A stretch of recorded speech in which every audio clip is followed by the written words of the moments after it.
a team that included 6 future Hall of Famers. Speaking of future Hall of Famers, Connor McDavid playing like one his usual self during this break. You know, he's back 6th in the NHL in scoring, and don't count this guy out to finish on top. He's playing some of his best hockey again, and you know one thing. All right, as I get Alec Nava in here, it's a Tuesday night, February 6, 2024. How's everybody doing out there today? Let's get into the starting lineups. So for the Edmonton Oilers, 29, 15, and 1. They are third in the Pacific. They've won 16 in a row.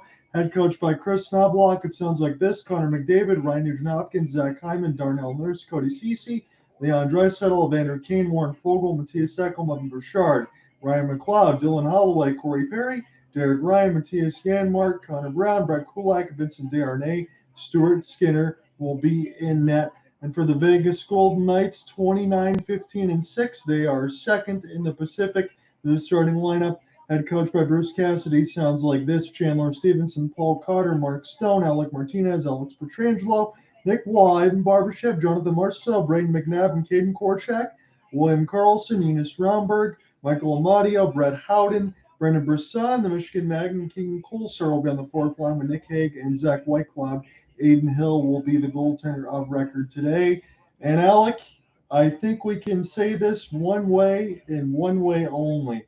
The Edmonton Oilers, to begin the season, were dead in the water. They had to bring Connor McDavid back in the Heritage Classic to defeat the Calgary Flames. They then went on to lose to the San Jose Sharks. The Titanic sunk all the way to the bottom, but then somehow it's risen again, and they are one win away from tying the Pittsburgh Penguins of 92-93, the Lemieux and Yager crew, for the most wins all time at 17.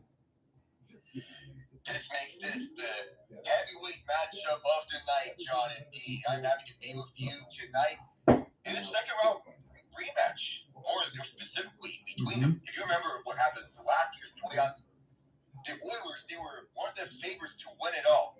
Not many were talking about the Golden Knights to win the Stanley Cup because of how the Oilers were, and with the Rangers having Kane and Tarasenko back then, and Vegas sneakily going after this under the shadows moves like Barbashev, to name one, Aiden Hill as well. That propelled them to Stanley Cup contention, beating the Oilers in that second round, 6 games. Here they meet again. Oh boy, we can't wait.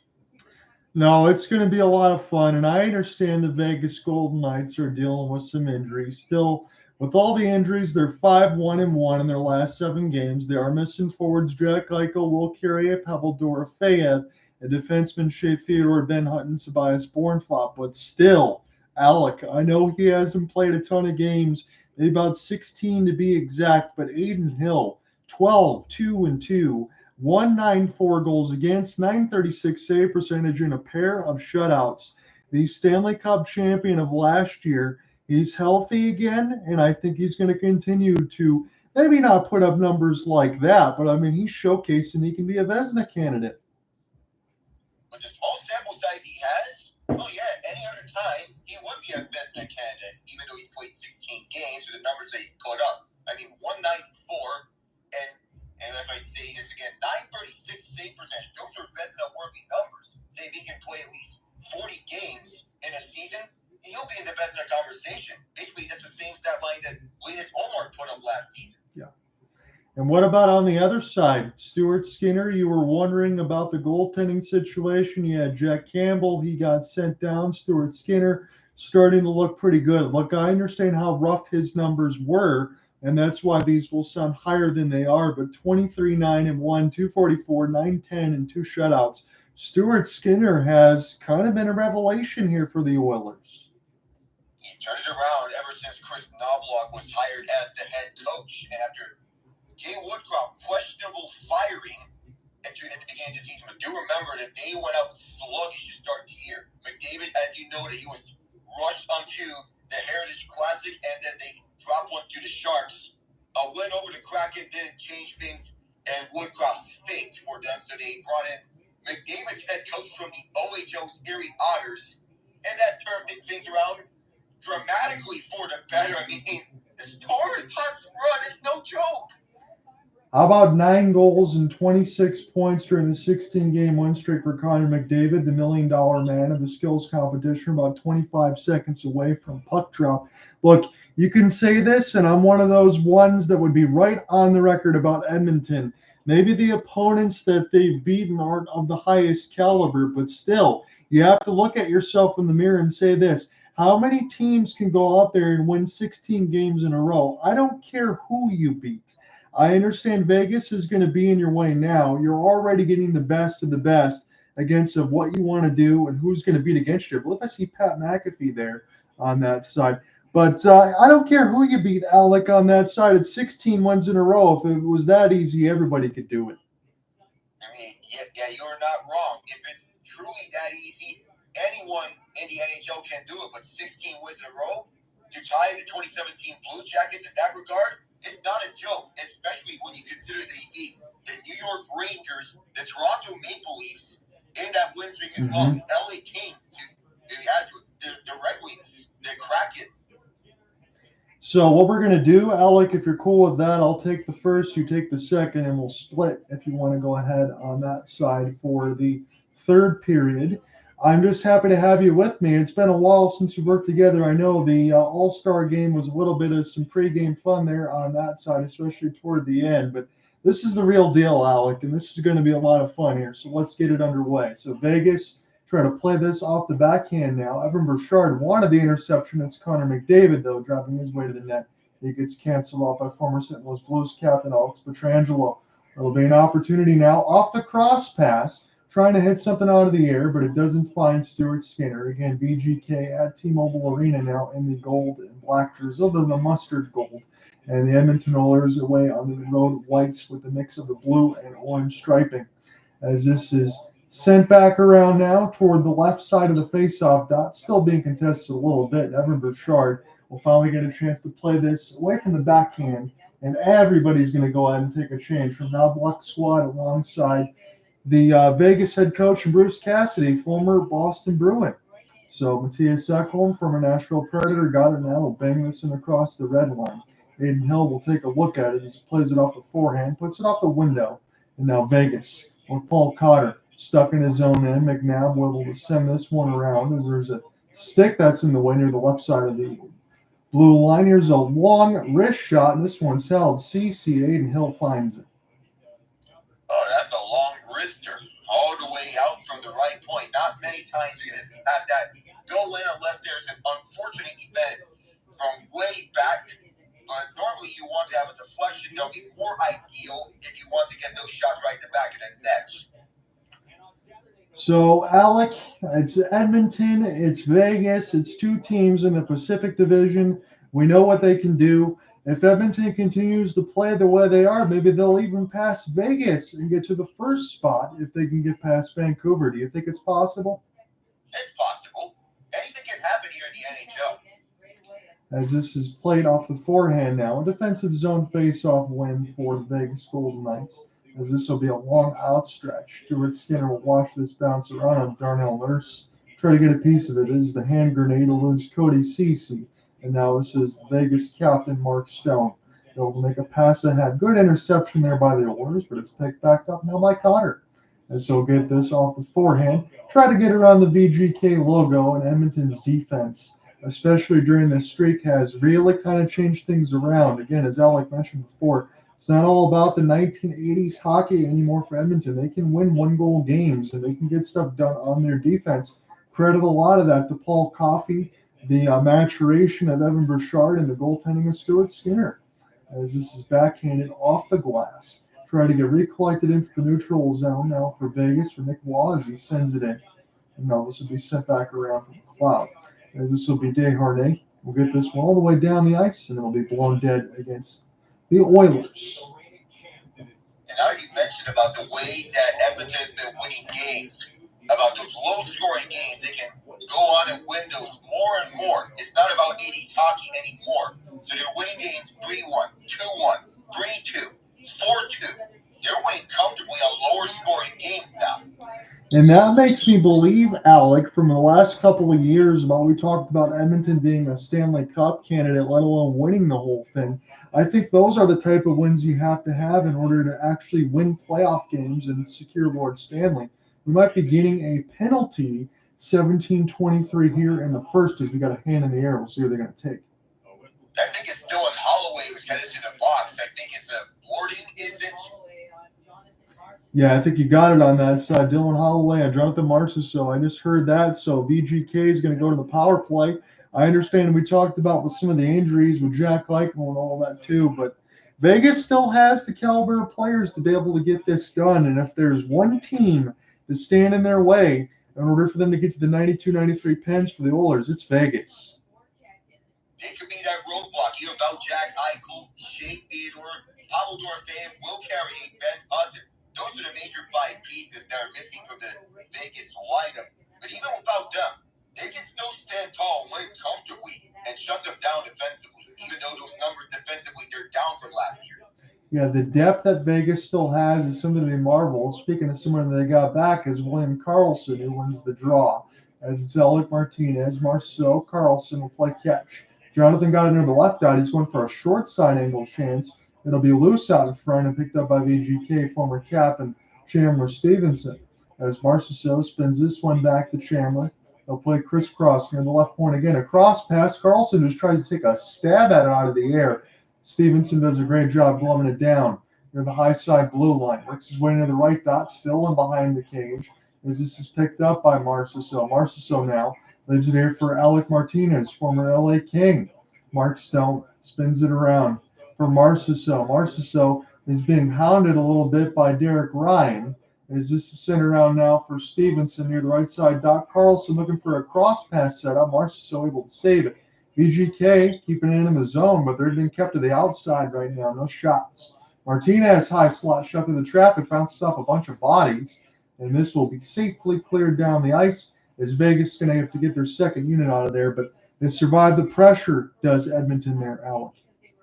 Yeah, they do. What a phenomenal job for this penalty kill. I love the upgrade that Paul Coffey has been coaching this defense, specifically this penalty kill, and forcing Vegas to go to the outside and not letting him on the inside. Absolutely. It's been a really different looking Edmonton team on that side, and for a good reason. As this is out toward the slot, Brandon Brisson has it. He gets taken down as this is picked up off the backhand side. It'll be Cotter. In toward the net, power move for Nick Waugh. He gets denied by the stick shaft of Stuart Skinner. And this one's cleared down the ice. I think Brandon Brisson is probably going to have his heartbeat a couple extra ticks on this side because he's getting big time right now on the second unit. Barbashev, he gets stripped. It's a 2-on-1. McDavid cross scores. Short and goal. Oh, great penalty kill, and that is the tip of the iceberg on this power play for Vegas. The tip of the iceberg. Nice poke. Well timed by Vinny Day Arnay to start off. It's not just a 2-on-1. How about a 2-on-0 to sweeten it up? What do Leon Draisaitl and Connor McDavid do best on 2-on-0s? They score, and they make no mistake. Normally will be McDavid to Draisaitl, considering that McDavid is more of the playmaker. But do remember, he had 64 goals last season. There's another one to his resume on this year. What a way for Edmonton to come out on top. And I love the work that Paul Coffey has done defensively onto this team all around. Not just on the penalty kill, but we need to see more from even strength. How about this? Alec, that is absolutely incredible. I know it's a thing that we've seen a lot between Draisaitl and McDavid, but you said it perfectly. As this puck does not get iced, but on that side of it, you have McDavid and Draisaitl, but the full penalty kill and then the work shorthanded. They kept Vegas on the outside, as you mentioned. They kept them in Pandora's box and then scored a shorthanded goal, as this one will finally get an opportunity to get iced. But that is perfect work for Edmonton. And that is something that we really didn't see much of last year. Yeah, we didn't last year. Glad that Knoblauch and Coffey addressed that this season, and they're taking full advantage of the work. They're winning games now because of stellar penalty killing like this one. This was a perfect penalty kill by the Oilers on this shift. Man, am I hoping, as I said before, between Winnipeg and Vancouver, if we get Edmonton, Vancouver, any of that stuff, I want the playoffs to start now. As Stone Martinez, this one gets set up. You know he's got about a 97-mile-an-hour slapper. This is intercepted. Stone try to get the cross pass. He's going to have to hurry up and get this one back off his backhand now. Vegas up against it only by a goal early as this is fluttered towards Stone. Stone now short side chance. This one gets to be picked up here for Paul Cotter. Cotter now through the traffic as Stone was there providing the screen on Skinner from a bad angle. Here's a shot. Chandler Stevenson now. Martinez will flutter it toward the net. This one is gloved down by the captaincy and Connor McDavid. And Zach Hyman able to get this one off the backhand. He'll watch as this is flipped in for Evander Kane. He'll go ahead and give the chase against Alex Pietrangelo and finish his hit. Chandler Stevenson now will get it ahead as this is cleared up for Jonathan Marceau. They'll go ahead and try to box this one. It's a loose puck out in front, but this is settled down by McLeod and now an opportunity for Cece. As this is spin back, McLeod will pick this up off his backhand, and it'll be picked back up now by Vegas, not across the blue line now. Edmonton, like hyenas on raw hamburger meat right now with this puck, they're controlling it as they have it now near the left side red line. It's loose for McLeod. Good save for Hill as he had to slide over and deny with the left pad. Vegas just trying to get this out of their own zone. Barbashev will send this one as it's broken up nicely again by the Oilers. They bottled up that neutral zone. Aiden Hill will stop the clearing the tip with the stick. Nick Hague now for McNabb as this one sent from Hill. McNabb trying to get the pass going forward, and this is picked off one more time by the Oilers. They'll gain the entry on a 3-on-1. Foegele able to make the pass. The backhand goes high near the right side of the red line. It's kept in by Bouchard. And shoot if they want. This one gets blocked through a pile. William Karlsson trying to get this one now alongside with Korchak. The shots are 3-on-3. Draisaitl and McDavid combined for the first goal of the game shorthanded. I got Alec Nava here with me. We'll check back in from the break. It's kind of been nonstop action here. Vegas had the lone power play, but they gave up a shorthanded goal. As Hague will send this one down. And Skinner will watch as this will go left to right, but not before it goes up out of play. 12:30 left in the first. As we take a break, I know the shots are free, evened up, but it feels like Edmonton may be controlling the play, and they should have had a lot more shots than what we've been thinking around, considering they dominate puck possession, and that's been emphasized ever since they got that short-handed goal to open things out. Yeah, they have. I love the way that they play. Again, I've watched a couple times, Alec, in between Edmonton. They had an 8-game win streak. I watched that one get snapped by the Tampa Bay Lightning. Another long win streak in which they lost 8 or 9. But I hadn't caught up with Edmonton ever since in the midst of this 16. And again, as we talk about, I mentioned a little bit in the open, a lot of one-goal games, a lot more defense, an emergence from Evan Bouchard. All of a sudden, you bring in Mattias Ekholm from the trade deadline last year.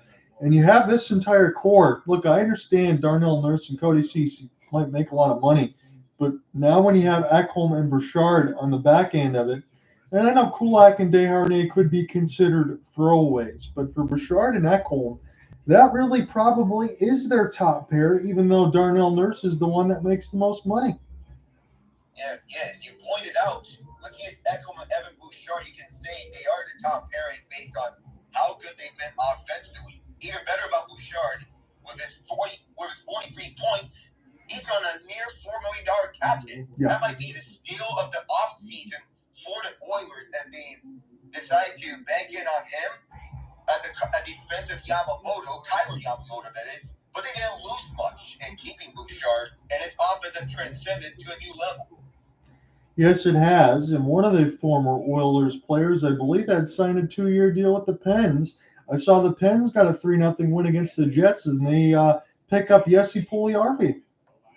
Jesse Puljujärvi, in my honest opinion, I don't expect much from him, considering that he's bounced around between Edmonton, Carolina, and Pittsburgh. But looking back at him, he did have a nice 2022 season. But now that he's on Pittsburgh, not sure what to put my emphasis on it. Perhaps more defense, but need to focus more on that offensive game by Puljujärvi. Yeah, you would think so. Again, not very good at finishing, but the defensive side, and then you do play with Crosby on that end. That might help you on that end. That's a gigantic win for the Pittsburgh Penguins on that side, as they're going to be getting a couple games back. The Red Wings won't be active until Saturday against the Canucks. We'll talk more about the Canucks and the Flames when we get back into the break because a couple of the trade acquisitions both scored on both times, so I want to get her thoughts on that. We got 12:05 left to go in the first. This one's on ESPN Plus and Hulu. I got Alec Nava here with me as we'll switch off between the play-by-play and color between periods. It's Ryan now. As this is in behind the net of Aiden Hill. Here's a fake of a slap shot. Wanted to get set this one near the left side red line, but it gets deflected. William Karlsson tries to get it out, but he needs some help. Ryan, he had Desharnais wide open. He fumbled with the puck there for a moment. It's going to allow an easy block on the other side for Zach Whitecloud. But this is still with the Oilers. Are there 5-on-5 on the ice, or does it look a little bit less? Because it seems like Edmonton's controlling this puck right now. Derek Ryan, this is a fourth line side too. As this is spun now near the left side of the dot, Vegas will finally go ahead and recollect this thing with Barbashev. He's going to mercifully have to take a change. As this is sent in here, Darnell Nurse will get hit. Sent back around for Cody Ceci now. But this is safely across the blue line, although it's picked up by the mustard gold and Chandler Stevenson. He was stuck all the way in his own end again. For just joining us, a 16-game win streak for the Edmonton Oilers, one shy of the all-time record against the 92-93 Penguins. When team with Lemieux and Yager, they won the Stanley Cup and all that. Bona fide Hall of Famers. Well, you got bona fide Hall of Famers on the Edmonton Oilers right now, but the problem is they're still playing as this one goes off sides. And honestly, as a Penguins fan myself, I want to see the Oilers join us in elite company. They have to get their moment to shine. For them to shine bright with us up top.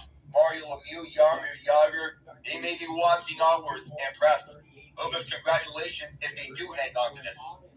Yeah, I think that's well said, Alec, and I give you a ton of credit for mentioning that because some people wouldn't want to see that broken, but the fact that you went out there and threw that out there, I give you a whole ton of credit for that because I don't know how I would feel, to be honest with you, on that side. Edmonton is not one of my favorite teams. Again, maybe more so of Ken Holland on that side as this one is saved by Stuart Skinner. I was kind of mad the way that they bolted over from Detroit after all that happened. You go to McDavid and Draisaitl, but honestly, if they didn't make that coaching change, even though I didn't think it was the right move at the time, who knows where Edmonton would be right now? Yeah, who knows?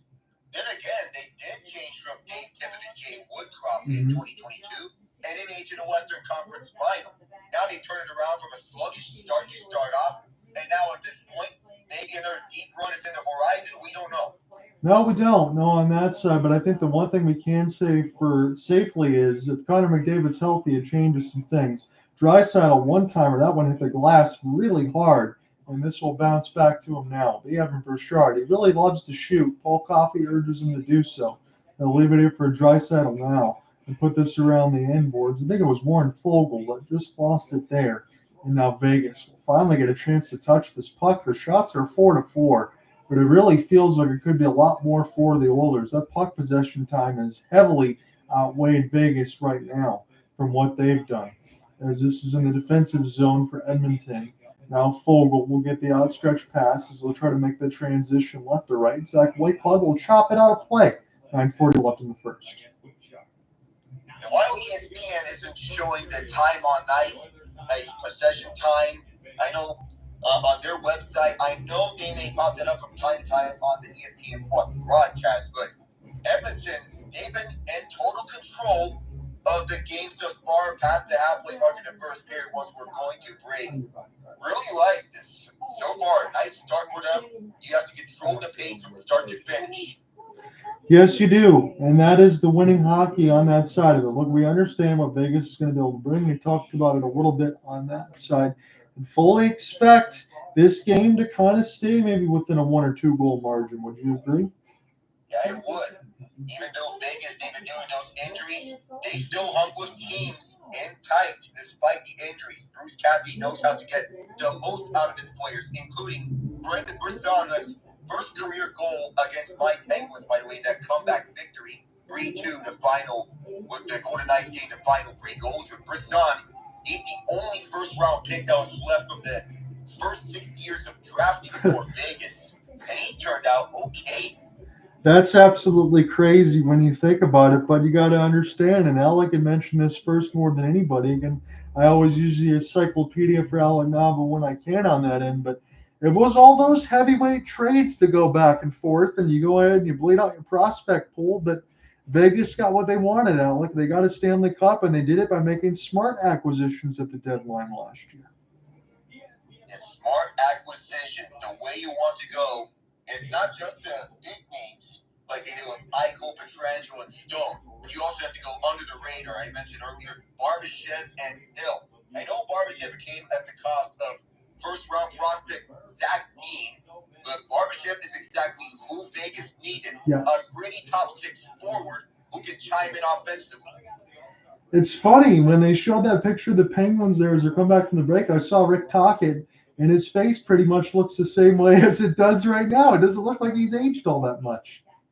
No, it doesn't. Even at the time when he was on TNT as an analyst.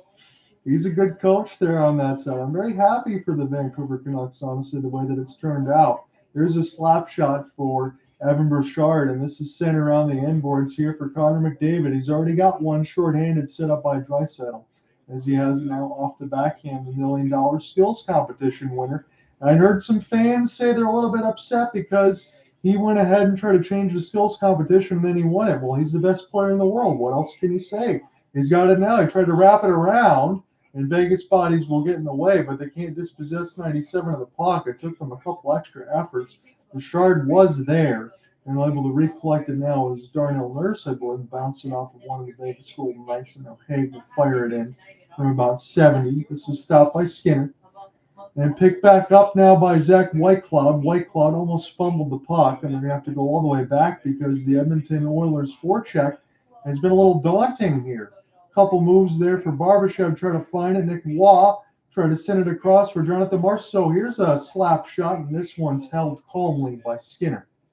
Yeah, Stuart Skinner has been maintaining his cool whenever on the crease throughout this winning streak. Another one of those things to keep his hot streak going. It was a long slap shot that he paid attention to the entire way. I know Vegas, they're getting a little bit of the fits because of how much pressure that Edmonton's putting on them. Even though Vegas beats 6-4 on the shot totals, it doesn't feel like it.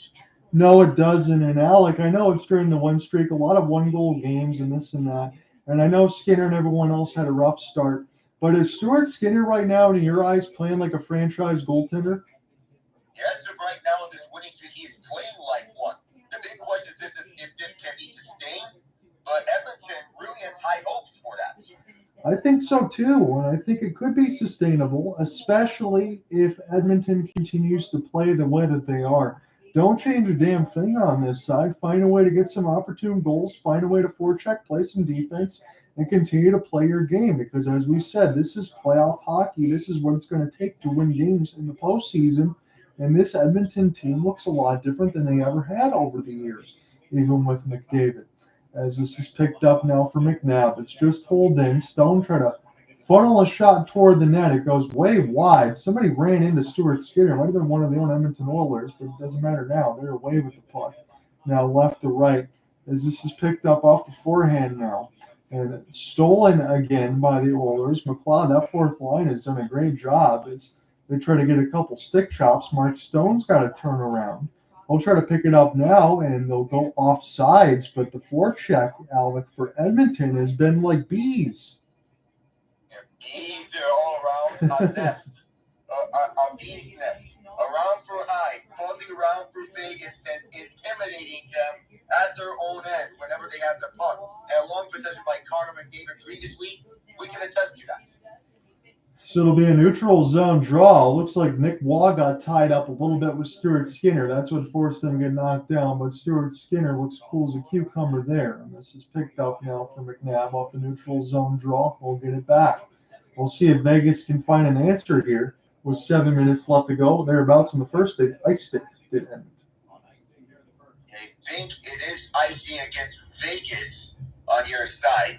So when we look like your winning streaks, there's not been a single team that's won 18 straight, because the longest it was 17. We noticed this many times before, and tonight could be the perfect opportunity for history in the making. We've been noting this many times. Yeah, it's kind of interesting to make history in this building for Vegas, but I mean, they make history by winning a cup and dropping the banner with a slot machine, so it is uniquely Vegas. So Why not make some history? We know Edmonton fans want to see it, and again, most importantly for them, Alec, they continue to try to keep pace in the Pacific as this falls back to Evander Kane. And now Cody Ceci with 6:55 left to go in the first. Into the neutral zone now. Who's going to get to this first? Vegas. A couple opportunities off the forehand, but a late arriving Edmonton defense really kind of taking away the opportunity for Stuart Skinner to have to make a save as it's rushed the other way now. There'll be an opportunity that just gets put near the right side dot, settled back down by Draisaitl as he throws it to D8 and Hill. He's got it underneath the stomach. We'll get some pushing and shoving against Foegele, and now Desharnais joins in, but I don't think we're going to get anything of it. And not a lot. Though Paul Connor did catch Warren Foegele napping at the neutral zone just beforehand on a partial break. It was a bad pass that Connor saw it, and it was as he was trying to take advantage, but he might have got sticked on the handle trying to drive to the net by Evander Kane. Interesting, Evander Kane. Evander Kane is always in the mix of everything right now, but I think at least, Alec, he's found a home in Edmonton. If I'm him, I really don't think I want to go anywhere else. No, I would stay in Edmonton for as long as I can. It's his new home. He's found his game there, being comfortable. Evan Bouchard from the face-off win for Connor McDavid trying to hold that blue line. Ryan Nugent-Hopkins put it toward the net. Aiden Hill almost trying to find this between his legs. He circles back, and the ref says no goal. I think he got a piece of it before it crossed the line. He is under siege throughout. What a sequence. Zach Hyman, he was picking it up all around through Hill as he was getting wrapped up tightly. The initial shot, right circle. Hyman was in front, so was Nugent-Hopkins. They were both poking at it like crazy. Again, you noticed before, like hyenas right in front of some fresh meat. That was good work there for the Oilers. Again, you had that in front of the net. They try to buzz there. They buzz to the neutral zone, get a chances. I know some people have been asking me to try to show the game on the YouTube side. If I do that, we're going to get shut down here. So we got the YouTube commentary. We got the commentary on the Twitter space in between John Reinott and Inzer Alec. If you want to go ahead and join in for those that want to follow along. As this is Barbashev getting pinned against the wall by RNH. Zach Hyman trying to join in. The University of Michigan standout scores a ton of goals as well. As this is McDavid. Gets this one to Bouchard. He could shoot to the traffic. Good block here for Vegas. What can they do with it? Good backhand hound there for Edmonton, but this is still kept in by Barbashev. He couldn't get a shot on it. He had to ring it around the end boards. And now an opportunity one more time. Hyman gets stick lifted, but Bouchard is there to keep it near the right side dot. He can walk in and shoot. This one gets blocked. Connor McDavid have to use his body to shield off a couple of stick lifts. And now an opportunity for Nick Waugh. But Marchessault gets dispossessed of the puck. Where is this defense coming from? As this is sent around the end boards again for me. Maybe I should have watched more during the 16-game win streak, but this Edmonton Oilers team looks transformational, and all of the same players are still on. Racing down the left wing line, wrist shot saved, as that was an opportunity for, I believe, Foegele on that side, and Hill knocked it away. And this is sent back in behind for Whiteclaw trying to get a stick on. Send this back around. Desharnais will force a check, a long flip, try to get glove down. Edmonton trying to get to the left side of the red line to pick it back up. As this is knocked away from Korchak and all the way down the ice, Stuart Skinner will stop it. Shots are 7 apiece. Edmonton's got the 1-goal lead from Connor McDavid. Leon Draisaitl with the pass short-handed as Brett Kulak taking an extended timeout behind his own net. 100-foot pass. This one will get picked off here for VGK. And now Mark Stone will go ahead and flip this one in. Again, we probably won't be able to count on our fingers and toes how many times they're going to show 16-game win streak for the Edmonton Oilers, but they know what the brass tacks is right now on the ESPN Hulu stream. As this is sent here for Stone, patient on his forehand, just trying to find the entry. He'll use the embankment. At 3:55 left to go in the first, it bounces off the leg. McNabb able to just keep it in near the left side blue line. And now here's a race. As it's Holloway trying to find it. Vegas gets absolutely wiped out near the right side dot. We will play on. As there's a drop pass. Corey Perry, I believe, number 90. As CC, this one gets funneled toward the net. And Hill lost with the stick there momentarily. Cotter able to get it out. It's fired back in. Hill out of his goal crease. He'll stop it, make the easier play. It's Pietrangelo and Martinez. Martinez will take the long flip, send this one back around. Evan Bouchard able to get it ahead. Draisaitl now. Leon dropped this one for Evander near the right side, near the left dot. Bouchard with a 1T. Kane out in front, but he can't find the puck. And now Martinez able to get this one ahead as this is funneled down into Stuart Skinner. Turn around, make the pass. It's easily intercepted by Vegas, but Edmonton is there to clean up the mess. They'll get it into the neutral zone. 2:50 left to go in this first. It's a fast-moving opening stanza here. Edmonton with a 1-0 lead. Foegele taking a look near the left wing side. Puck doesn't find him, but he's on his skate now as he gets to the center zone. McNabb will go ahead and clear this one. Good setup. Carlson, 1-on-2. He takes the wrister and he scores from distance, I believe. They say it's a goal. I think Skinner looked behind him. He couldn't find it. Hold on a second. Do we get something here? Did this? No, this puck hit the side of the net. Side of the net? It hit the side of the net. And Carlson was looking at the survey to see if it went inside the net. Well, I think no, it was outside. That was a bizarre sequence. You don't see that often. Where it hits inside the net and everyone thinks he scores and everyone is celebrating. Next thing you know, nope, it's all gone.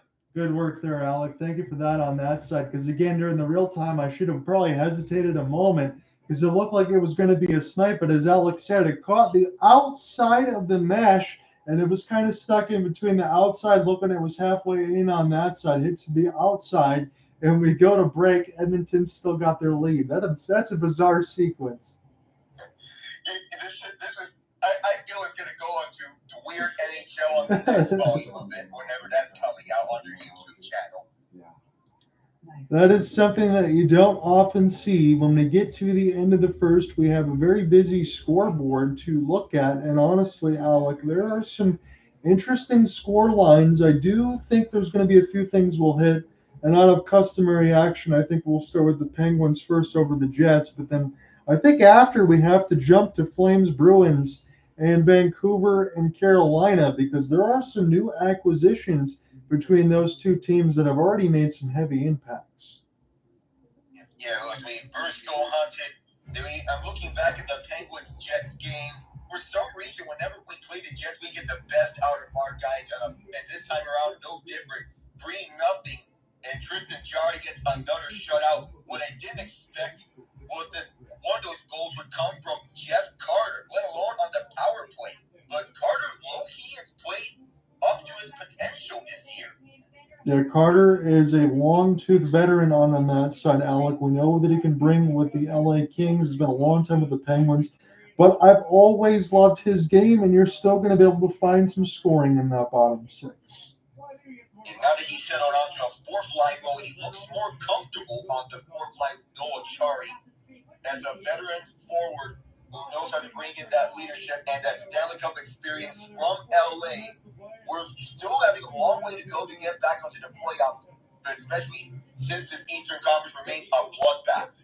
Yeah, and as you said, you have the Jets and the Wild one more time this week. We'll see if the Penguins can do it again. They have 3 games in hand of the Red Wings. They're at 47 now with the win today. But there's still a little ways to go, but they can do it. As this is an opportunity to get picked up by the Oilers. Again, I thought it was a goal, but it wasn't on that side for William Karlsson. Now Hyman walks in. He almost had an opportunity for what could have been a sure goal, but that was stopped by Hill. Barbashev, half spin, needs to buy some time near the left side. Dot does some good work for Marchessault, cutting his way to the traffic, but sticks in the lane for Edmonton. And now it is a goal! Necwa! This time it counts. It is rebounds. Vegas, they want to emphasize on it, especially, you see, with the depth that is being tested throughout the season with the injuries to Ekholm, Theodore. It's Pietrangelo the initial shot. He's getting a bigger workload, especially the absence of Theodore.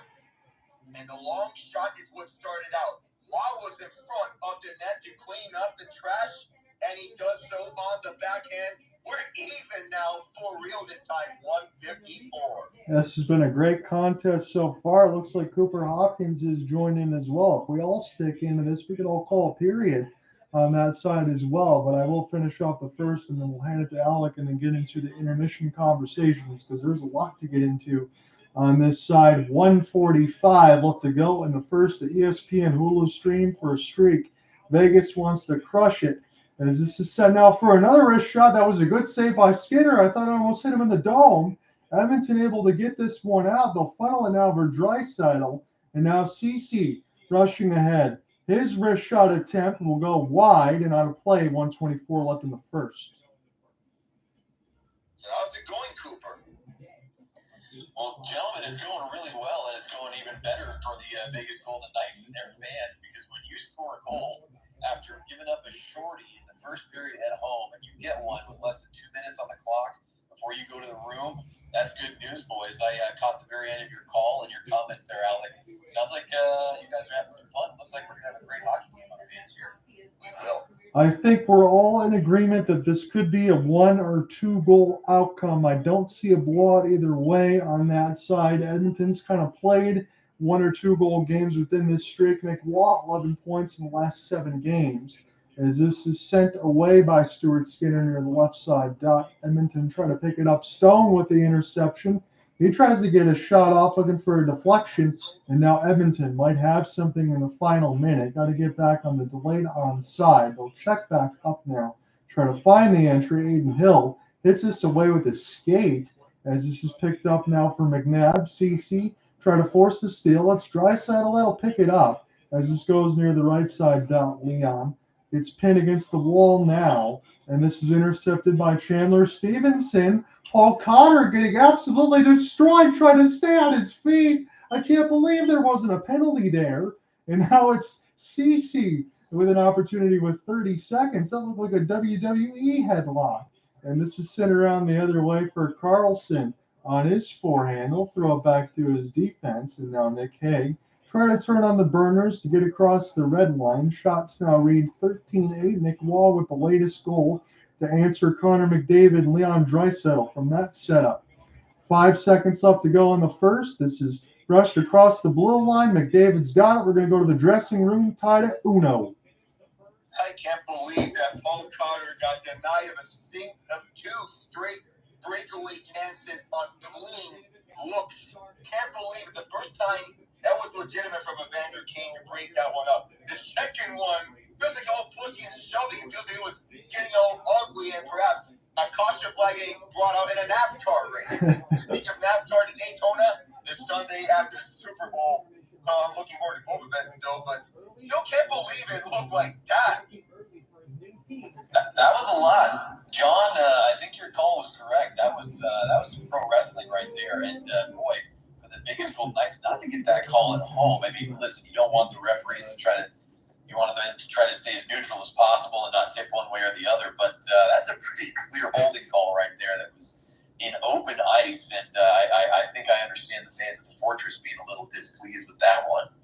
I want to ask, because we talked a little bit about the Jets and the Penguins, and we got that in there. But in this first intermission, Cooper, I think we're going to lean your way, because I was already going to lean that way with Alec on this side. We got 2 major additions for the Calgary Flames and the Vancouver Canucks, and both of them had scored meaningful goals. Both of their teams had picked up the win today. Where do you want to start?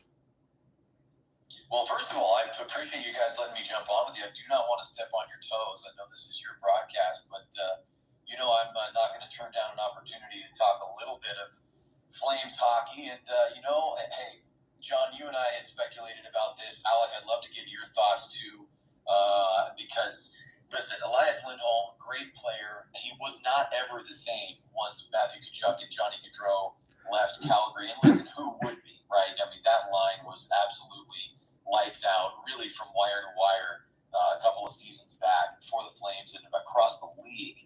That line of Tkachuk, Gaudreau, and Lindholm. Lindholm had a career year, and then it's tough. It's tough to get back to that. And he was unable to get back to that. It didn't seem to be as passionate as he had been prior to his teammates exiting. But he's a professional, and he still put his best foot forward. But the results weren't there. So guess what? Craig Conroy's got to make tough calls. He makes a big call, and off to Vancouver on the eve of the All-Star game. So the Flames had no representative in the All-Star game because Lindholm becomes a Canuck. And I think Vancouver's happy to have him because he opened their scoring tonight, added a second goal. But let's not shy away from Kuzmenko, who seems to be rejuvenated. He scores the Flames' first goal, leads them to I won't say a rout, but a very solid win over a good, strong Boston Bruins team, 4-1 final there. And man, when you're starting to rejuvenate other players like Jonathan Huberdeau, who's having still so much trouble in Calgary. Gentlemen, what do you think about the trade? I'm at least energetic about it, right? Because the players seem energized. I seem energized. Some of Calgary's youth seems to have responded well. I think Lindholm is fitting in very well with guys who used to be his opponents and are now his teammates. And the Flames got a lot of pieces as well, including some draft capital. Is this a win-win? Go ahead, Alex. I'll label it as such as a win-win. First off, on Vancouver's side, you add on to that top six with Lindholm. You can place him anywhere along that middle six because that top six is absolutely loaded. But also he can take face-offs and also play on the defensive role on the penalty kill, and while also boosting that power play. He has both goals in the first and second period, both on the man advantage, and adds on to an absolutely lights-out Vancouver power play that's been dominating offensively. For the Flames, yes, you get that package. You get that first-round pick. Kuzmenko has been basically benched all throughout the season and sporadically been deployed time to time, but only he's been used in offense-only situations because he's not much of a defensive forward. But Calgary doesn't want him to take on defensive holds for a long stretch of time. And he really wants to be on more offensive situations. So get him onto a line with Jonathan Huberdeau. That would be more beneficial for him, considering that Huberdeau, he's more the playmaker. Kuzmenko is a goal scorer. Remember, he had 39 goals last year. He wants to replicate that magic with Calgary, and it's a good addition right back for the Flames. But overall, you see, it's a win-win. And Cooper, to double down on Alec again, he just laid it out there as far as the lines, and look what happened today. You got Kuzmenko and Huberdeau are the ones that scored the goals. They certainly look rejuvenated, as you mentioned. And I just want to throw this out there. I'm not saying this is going to happen with Elias Pettersson or not. But God forbid, if you can't go ahead and find a $13-14 million contract for Elias Pettersson per year for maybe 7 or 8 years, you can at least use Elias Lindholm as the linchpin to keep him signed, couldn't you? Yeah, I certainly think so. And boy, there's a lot of interesting possibilities for both of these teams. I mean, listen, I think the Flames are still probably best served going into what most fans would consider a rebuild. But there's always that phrase that's that kind of in-between stage, the retool, right, boys? And I think if Craig Conroy, who I think was doubted a little bit early on by the Flames faithful, but now is making real strong choices, and also, John, we've talked about this with Calgary as well, allowing the Flames youth opportunities to come up, get their skates underneath them, get some experience. They may go back down to the AHL, but then return to the big club with a little bit more confidence, a little bit more fine-tuning. I mean, Connor Zary, of course, being the prime example there, who's even, Connor Zary, part of that youth movement, being murmured as potentially, could we have a Calder on our hands yes. here? I don't listen. I'm a Flames fan, so I'm not trying to be too flowery with it all, too positive, rainbows and butterflies with it. Listen, the Flames are still battling and may not even really get legitimately close to a playoff spot. But what's the trajectory of the franchise? I think with this move, there's some positive potential. And man, oh man, Zary is fun to watch, isn't he? Well, it's as you said, too, on that side, because look at it. You can be where the San Jose Sharks are in terms of the rebuild and know that you continually need pieces. But if you're the Flames, look, you probably still have to do some things with Markstrom. You still got to figure out what's going to be going on with Noah Hanifin, and there's still moves to be made. But I'm not going to go ahead and say it's a soft type of rebuild or soft sell. There are pieces going forward. Look at what Igor Sharangovich turned into, and I think Kuzmenko could absolutely do the same thing. Yeah, up there on that top line with Huberdeau, Sharangovich, Kuzmenko, these three already clicking in the first game as a trio. Sharangovich, I normally don't see him as the one that takes faceoffs, but he did do that before in New Jersey for some sporadic periods, and now he's being deployed on a first-line face-off role after the trading away of Lindholm. But as for that third line, Connor Zary, Martin Pospisil, developing chemistry with Nazem Kadri, who has bounced back in some sort of a big way. Yes. 3 assists today. Yeah, we know that Coffey has the scoring touch. It does come in waves for him, but when he's able to facilitate, that shows what we hope to see from him, John, right? We cover the Flames so often. Not only do you want to see the point production, but he's also a leader on the team, and when you're serving up those apples, that tells me you're seeing your teammates, you're facilitating for those scoring opportunities, and when they can finish, you get the result like the Flames did tonight. It's a 4-1 win. So I'm going to go ahead and shift gears because this is another curious result to me. Again, I was able to cover a little bit of the blue shirts in Colorado and get that game story as the Rangers came all the way back. Colorado, it's tough coming back from the break because they got 6 straight games on the road. Zach Parise goes back to where he spent his first 7 seasons in New Jersey. And New Jersey drops a 5 spot on Colorado. They win 5-3. It looks like Chris Tierney, Jesper Bratt, Dawson Mercer, John Marino, and Eric Halla all pot one into the net for New Jersey in the win. That is a curious case. And for New Jersey, through this nightmare season that they've been having, yeah, I picked them as the team to win the Stanley Cup at the very beginning of the season. But no matter what happens here, you have to take all the points that you can. Take all the games and that are given to you and win them. No matter which way it goes. 5-3, that's a start if they want to get right back in the playoff race. But the goaltending still needs to be solved, even though Vitek Vanacek, he stopped 35 or 38. Even though it's one game, you need to build on that. So what are you going to do, Alec, on that side? Because, again, you have Nico Dawes, you got Vitek Vanacek, and Akira Schmid. Is that enough? Who knows? Considering that Schmid, I thought he was going to be the guy to elevate New Jersey to the next level, but turns out it's been a 180. What do you think? Yeah, boys, I'm just going to say I'm kind of right along what Alex is thinking there, where New Jersey is obviously underperforming in a pretty major way, and you got to take what you can get. And I think coming out of the break, and John, listen, I'm not going to continue to go back to the Flames and talk about them, but I'm just going to reference what you and I have discussed many times, where look, they've been up and down, they had some struggles. You want to go into the break, maybe reset, right? Because we're going to watch teams, and I think there's another outcome tonight with one of the top teams in the league that surprised me. I'm sure it's already on your radar and will be discussed soon.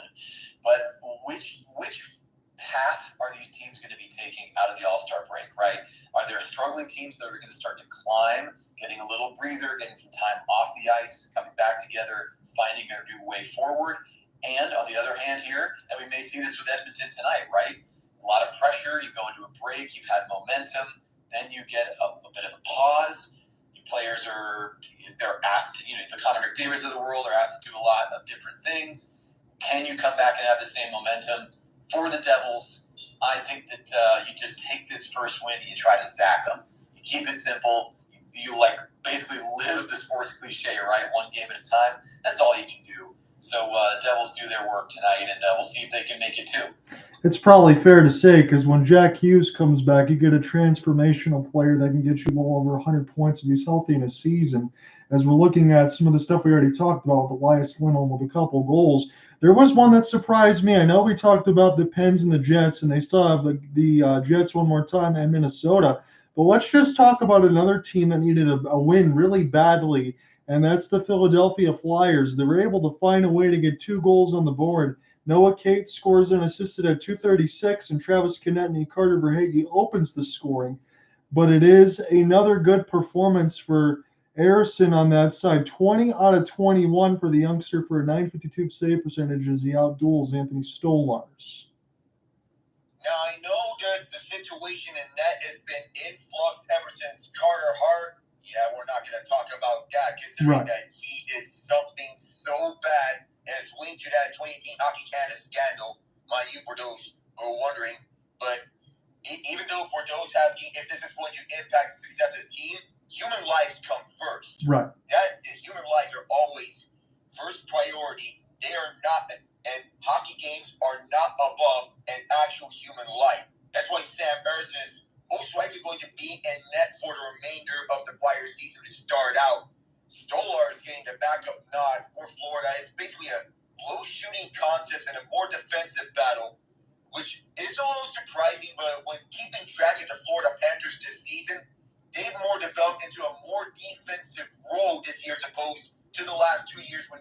were exploding on offense.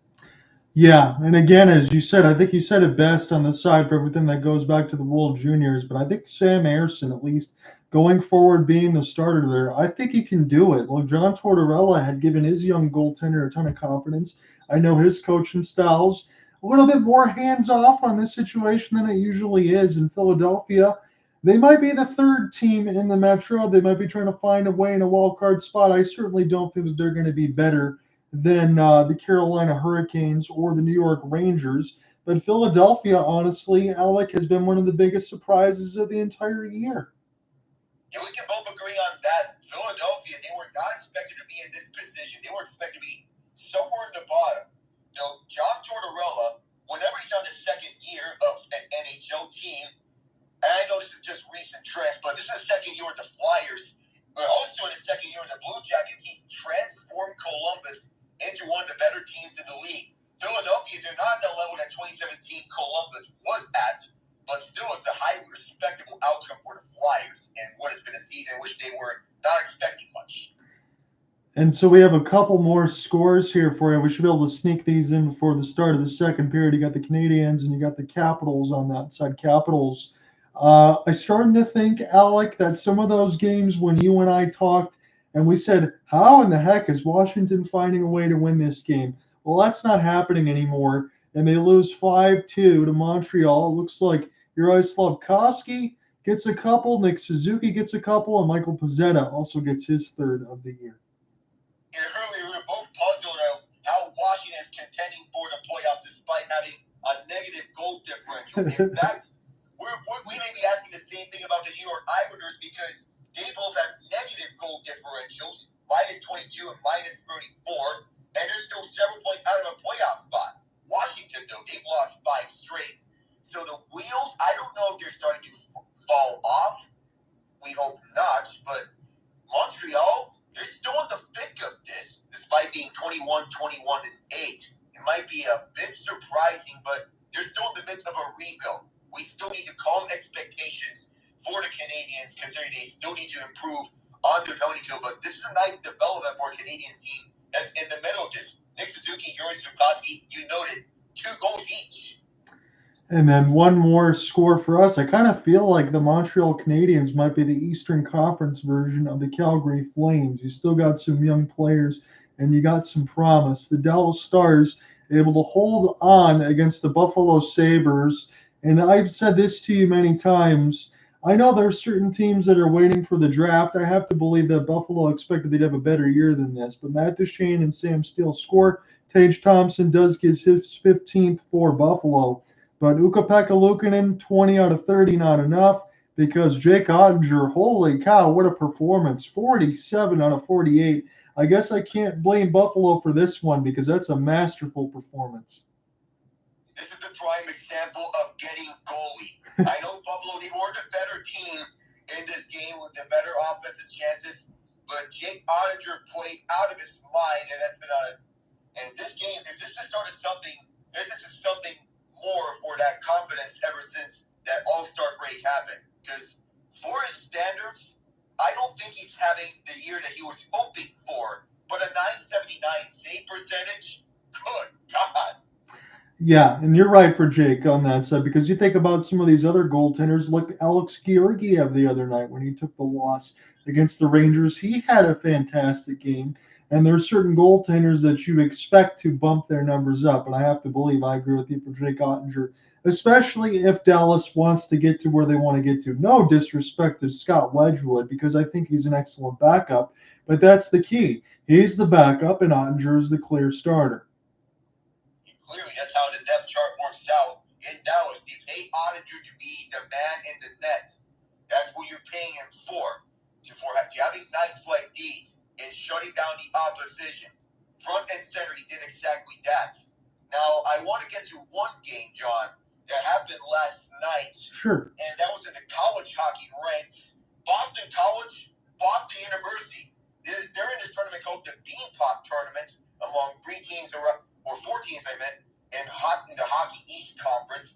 Northeastern defeated Harvard, but the talk of it was BC and BU knowing that they're top 5 teams in the NCAA. Macklin Celebrini the projected first overall pick of this year's draft, 2 goals in the first period, and BU shut down an attempted BC comeback, 4-3 to win. Yeah, it was your second look at Macklin Celebrini. I got my first look in the World Juniors. I'm not going to sit here and say that Macklin's going to turn into Connor Bedard, but I certainly have to believe from the games that we watched, Alec, it's fair to say he is going to be the number 1 pick, and it's fair to say I think he's going to be a good NHLer for a long time in that top 6.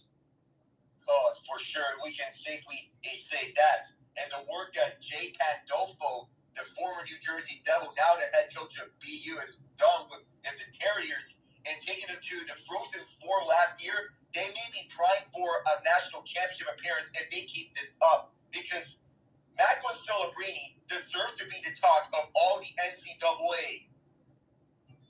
I think that's also good to have on that side because when you think about it, we've seen other players like Will Smith and Perreault and some of the other guys on that line, especially on the Team USA side, all those guys in college. And Macklin Celebrini's been the class of all of them.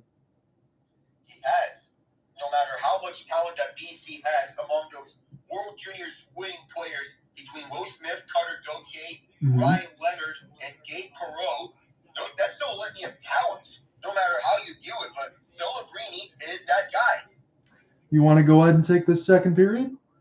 Yeah, I'll go ahead and add it. Second period, T-Mobile Arena in Las Vegas, just a drive away from the site of Super Bowl 58, which is coming this Sunday between the Chiefs and the 49ers. John Ott, Alec Nava on the Call Your Spaces and YouTube side. We are 30 seconds deep. The Oilers in their road whites, right to left. They race down for this puck in the offensive zone, taking it around to Zach Hyman, who fires and is blocked in front. I really believe it's Ron Bjerg. It is Ron Bjerg who shoots it from the near side, and Skinner will take this outside his crease right behind and find Darnell Nurse. They're the juror number 1 pairing, though Mattias Ekholm and Evan Bouchard are playing like the number 1 pairing in Edmonton. Just as this shot goes off someone and then up onto the mesh to force a face-off. I wonder, as you said, how many of those fans are already here for the Super Bowl weekend. You might as well go to T-Mobile and watch a hockey game. You might as well do that at your time. Well, especially for those who are traveling on flights 1989 or 87 of American Airlines. Both driving by them, by the way, for referencing Taylor Swift and Travis Kelce. But anyways, we can mention that sometimes on here, considering the hype around the Super Bowl, in which some people already start to nickname it the Swiftie Bowl because of the prominence of Taylor Swift in Chiefs games, since she and Travis are already dating.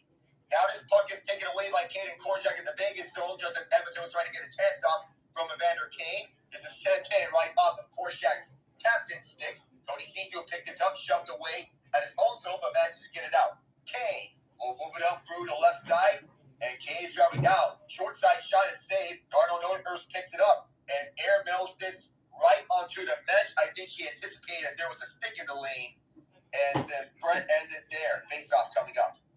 So a little bit of a choppy start between these two teams. Again, we thought there was going to be a penalty called on one side. It didn't end up being on that side, but it's 1-1 after 1. And I think, Alec, if we get halfway through the second period and it's still around this same goal scoring line, I'm going to give you my prediction of who's going to win. I just need to wait about another 10 minutes. Well, we'll have you at that about the pace of this game. It is 1-1 currently. Eddie Desharnais, long shot was gloved away by Aiden Hill. He'll secure it. Face off to his right. That's a sweet-looking save there for Aiden Hill. That shot had a lot of heat on it from the left side dot. And Hill has looked pretty good in this game, but so has Skinner. There really isn't anything to tell between these two teams right now as Draisaitl got hit up high near the face of a cross-check from McNabb. Oh, big save! Aiden Hill follows up his glove save with an even more spectacular one on Ryan McLeod. Robbery in a nutshell. Man, he was looking like a ballerina dancer there on that one, but he found it with the right side glove, and I'm really not certain how, as this is one near the left side dot, picked up around the inboards. They're set up by Perry, and I think that shot also probably caught the glass as he got a piece of the glove. I think it got the piece of the glove, and it got him out of play. Hill has to be sighing a breath of relief knowing that that was not at the back of the net to remain a 1-1 game. False start to face up, but man, Aiden Hill picking where he left off. Yeah, absolutely. He's been really good. Again, those numbers, as Alex said, there's not a ton between them as far as games, but his numbers are legit. 26.8 shots per game from the slot for the Oilers. That is second in the entire NHL. 23 all in shot attempts, so the Oilers, they controlled the puck for the start of this second period. Kind of feels like deja vu going back to the start of the first period. Vegas now has it, backhands this one, and Skinner will pick it up off his stick, and it moves it around for the boards. And the Edmonton Oilers get it out. Corey Perry had this one sticked away. Oilers keep though. But Cloud will bring it in over to the left circle. Fought off by Korshak. Holloway got slowed down. Perry comes in to keep this puck. At the far corner now, goes behind that from McLeod. Exchanges passes. Perry fires. Was partially blocked off. And this will be picked up by Colasar. Colasar will just dump this in and force a line change, or so he thought. Desharnais is going to stick this aside. There was nobody in the lane to get this to. Draisaitl fires in. It was blocked in front by RNH, the Nuge. Nugent-Hopkins gets this inside. Over to the far side, the Oilers chasing after this puck. Two Golden Knights are right there. Poked away at it by Draisaitl. Rushing in to protect is CMD, Connor McDavid. Nugent-Hopkins also in that lane. The near corner, McDavid keeps. Passes back for Ekholm, now Bouchard. Finds Ekholm once more. Ekholm winds up. Was deflected off the stick of Rondier, and it goes out of play. 3:15 into the second. Man, that was a heck of a slap shot there. Ekholm looks to the sky. He knows he had the velocity. He was trying to ping that top left corner from the left dot there. Kind of like what he did in Nashville before he wasn't acquired. Back in those prime days when he was most commonly paired with PK Subban. That's a good one there. Nashville has always had a ton of product there on defense. I don't quite know how they do it, Alec. I mean, between David Poile and Barry Trotz, they're one masterful team when it comes to the defensive side. That's their identity, from what we believe. Zach Hyman at the far corner. He gets shoved down. We'll play on here. No arm is in the air. Puck taken away now by McDavid. He's going to look for the left circle. McDavid across, deflected away by Alec Martinez. And he'll move it up to Jonathan Marchessault, the defending Conn Smythe winner. Walks around the point now onto the top of the left circle. Bouchard eyeing him with eagle eyes. Nice defense from him. Pietrangelo, masterful job of keeping this in on his backhand. And that one just goes to Barbashev, now Wong. The injury substitution to Jack Eichel, who is on the IR right now. Oilers in the way of that. They clear it out on the backhand. Someone got shoved down. There's no arm up in the air. There was one of the Golden Knights who got taken down. And this goes all the way to the Vegas. And not enough for an icing. This was bouncing down. And Haig is going to pick it up. Watched by Derek Ryan. Gets over to the right side for Pietrangelo. Long stretch pass. Kick to himself to Stone. And this is the entry feed to Chandler Stevenson right around.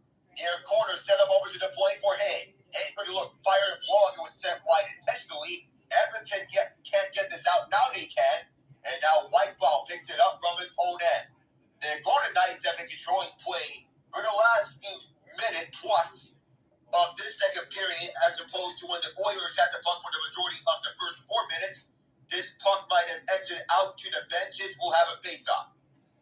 Again, I'm not quite sure, Alec, if we're going to have a situation like we did last night where all the penalties were called in the first period between Colorado and the Rangers. But certainly, again, as you said, during the bench, I saw that in collision with Nick Hague. It looked like one of the Edmonton Oilers were intentionally trying to trip near the players' benches, and that wasn't called as we get a shot of Paul Coffey.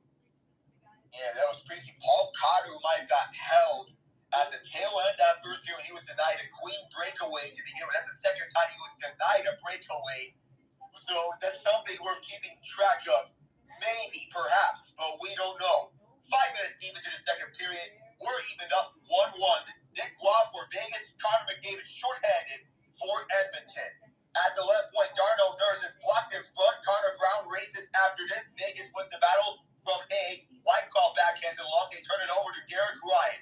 Ryan stymied down low, but they keep. Brown centers out in front. He was looking for Janmark on the return feed. Janmark, I thought he got something there. There's not going to be a penalty. Kicking Colasar matched up nicely by Darnell Nurse on a partial break. Now the Oilers come back from a break on their own. This is shut down quickly. And a quick shot from Janmark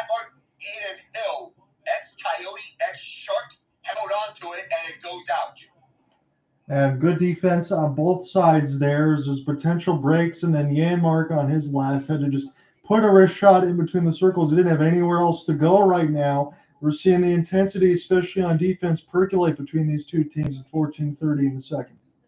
And we saw offense and we saw defense for both sides.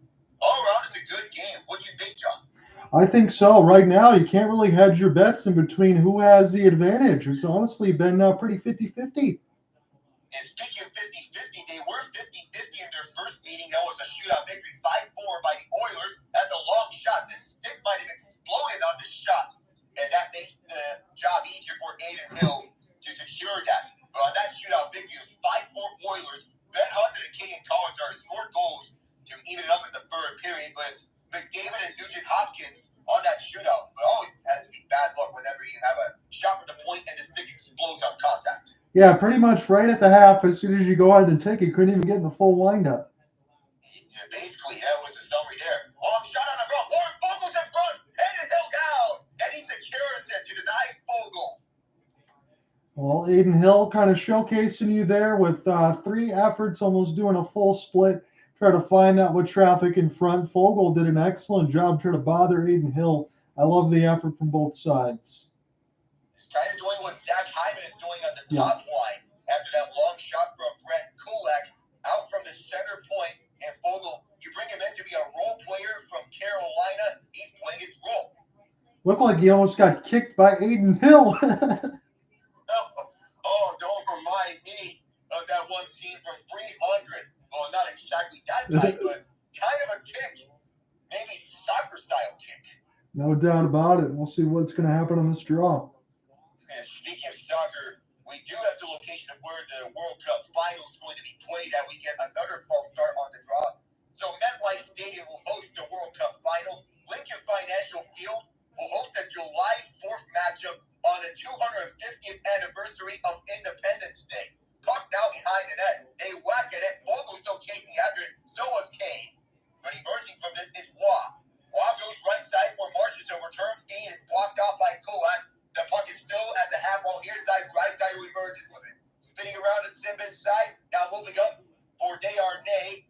And on for Kane to his backhand. Taking it forehand. There is a penalty coming up. And just as Korczak touches up, the Oilers onto the power play for the first time tonight. Well, we'll see how well the Edmonton Oilers power play still fares because they were record setters last year, and now they finally get the opportunity. Maybe that's what's going to break them forward here with 13:44 in the second. And this might be the icebreaker that they have needed if they were to pull ahead from the Golden Knights. So the call soon to be made by our referees as we check in on the penalty. Was Kane. He couldn't get it on the back end because he was slashed by Korczak.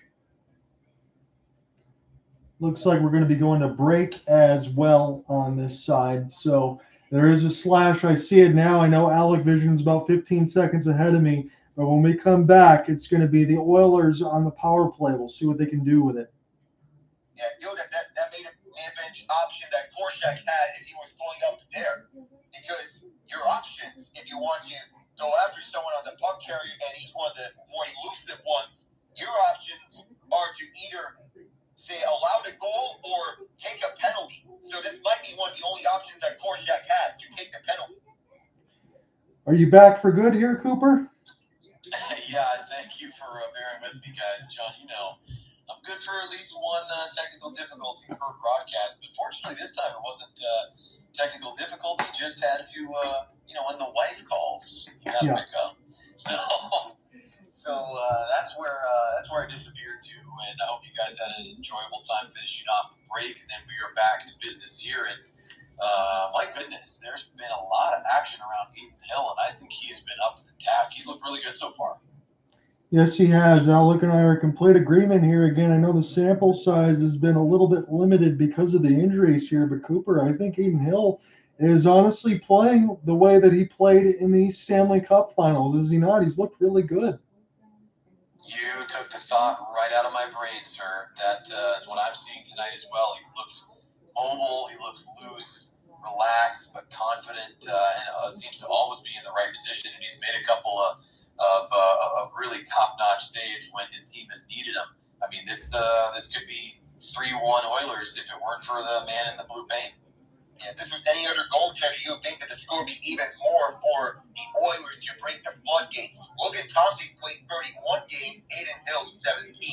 So between them, Hill has been having the upper hand. Yuri Pateri's played 5 games, but neither Thompson nor Pateri didn't come to the level that Hill has come at. And now we get back onto the power play. The Oilers have the 4th-ranked power play in the league at 27%. And in this 20 streak, they've been winning games not because of the power play. Nugent-Hopkins fires him right up high. That second chance, they're all over this puck. Aiden Hill covers up 23 seconds into the man advantage. Aiden Hill one more time. Steady tall. I have no idea how RNH missed that shot in between the circles. He was wide open. Nobody picked him up. But on the third effort, Aiden Hill finds it and holds on. Yeah, John and Alec, could it be what we're discovering here is it might just be one of those nights for the Oilers? They've had a ton of shots from just grade A areas, right? High slot, center of the slot, and then right there down low, just to the right post as we're back into the action. But we'll see if maybe the Oilers just don't have the hockey gods on their side tonight. They've been all over it. Vegas needs to respond and get some offense of their own. The twist here about their power play is that even though they went on a 16-game winning streak, they have the worst power play in the league at just 7.4% since December 19th. That's something you don't see often from these Oilers, considering that they were record setters on the power play last year. That's just a dramatic blow-up. Zach Hyman's inside, and this might have caught a stick of one golden knife to force it wide. He gets it back, sends it back to the right point for Bouchard. Now it's RNH again. Goes across. Here's McDavid. Back for Bouchard. Here's a bomb! And this might have caught a piece of one knife. McDavid goes inside. Now at the far corner, the other near corner, that is. Back for Bouchard at the point. He finds McDavid again. What's he going to do? He's going to shoot. And Hill is going to cover up right in his chest with 34 seconds left on the power play. Did Bouchard just bank the post at 99 miles an hour? You tell me, because he's one of those guys that can fire it that fast. Is an absolute ripper of a shot. Yeah, let's take a look here, gentlemen. Looks like I'm getting the replay on my ESPN side. Yeah, John,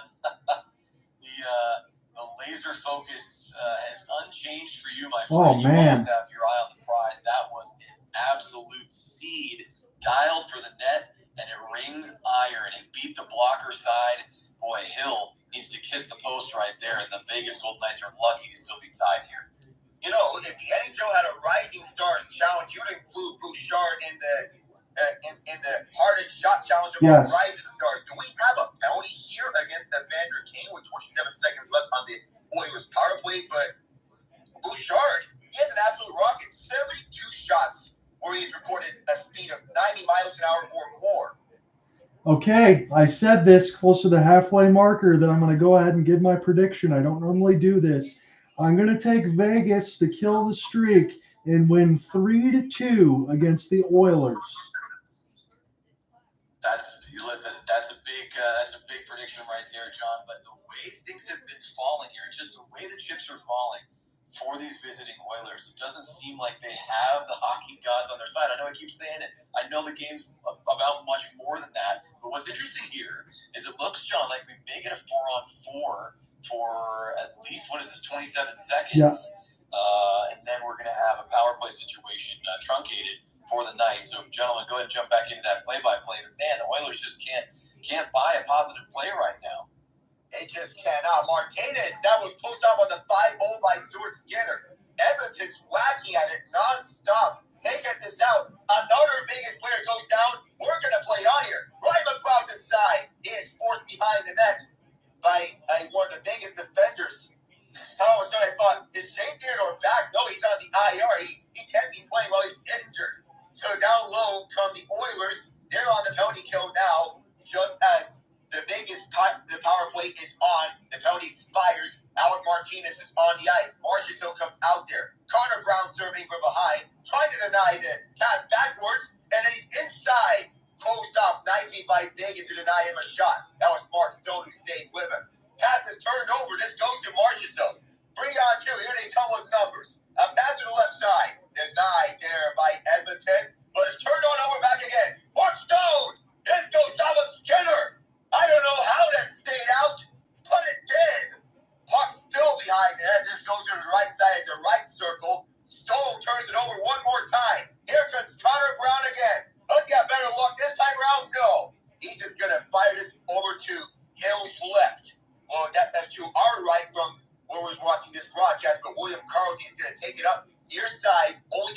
find Mattias Ekholm, and Hill was going to sense right Nugent-Hopkins, get right in on him, and then pass it around his net over to Davidson. Davidson's going to cycle around his own zone, right side for Petrangelo, and he'll fire it off for the boards. Skinner comes out, plays it for Desharnais, almost gets closed up, and Desharnais sends this down the distance. It's just effective penalty killing back and forth between both teams. Neither side is giving each other so many chances. In fact, the Oilers have 2 more shorthanded chances on this biggest power play. Right inside, and Skinner closes the door. There's no locking at the puck. Skinner hanging on to that right post, and then Desharnais, he's calling out law.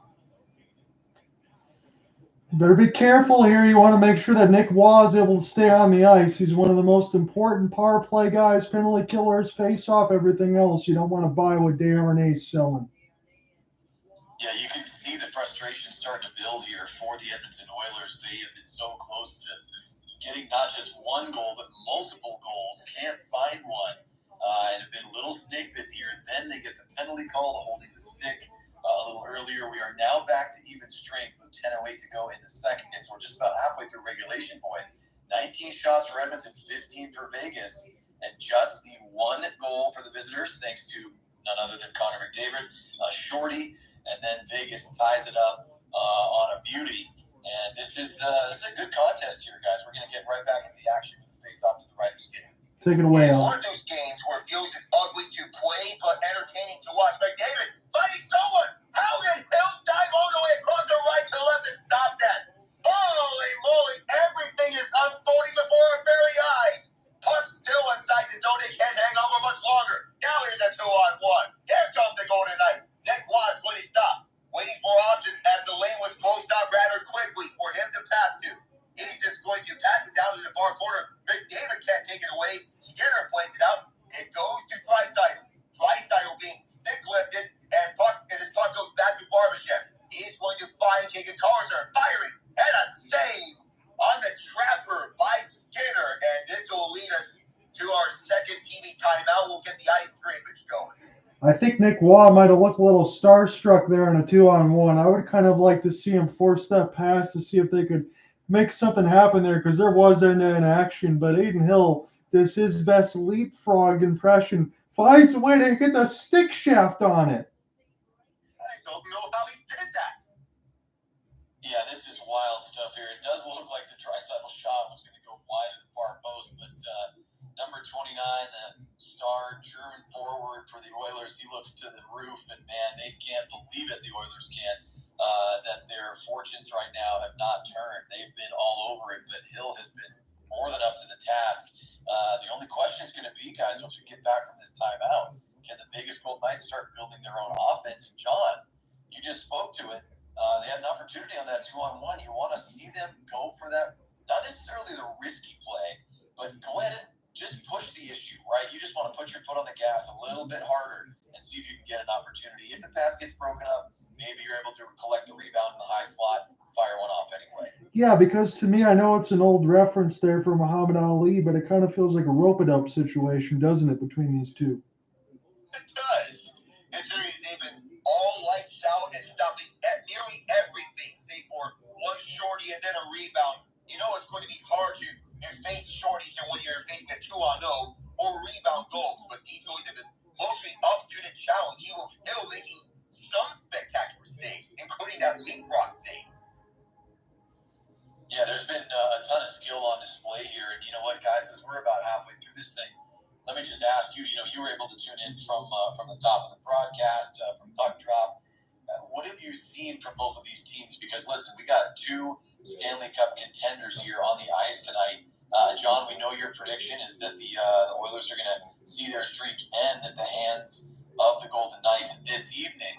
But if we have to project ourselves out in the playoffs a little bit, do you think maybe we're looking at 2 teams that could face each other in a Western Conference final, for example, or are these teams looking like we might be faltering a little bit and maybe don't have as much juice as we thought? Alec, do you think it's the same way that I do, that it might be second or third round in the conference finals? Yeah, with the way that with the Oilers and Golden Knights played in last year's second round, that looked like the true Western Conference final. It looked like it. We may be seeing a repeat of that if things go the way they are going right now. But it feels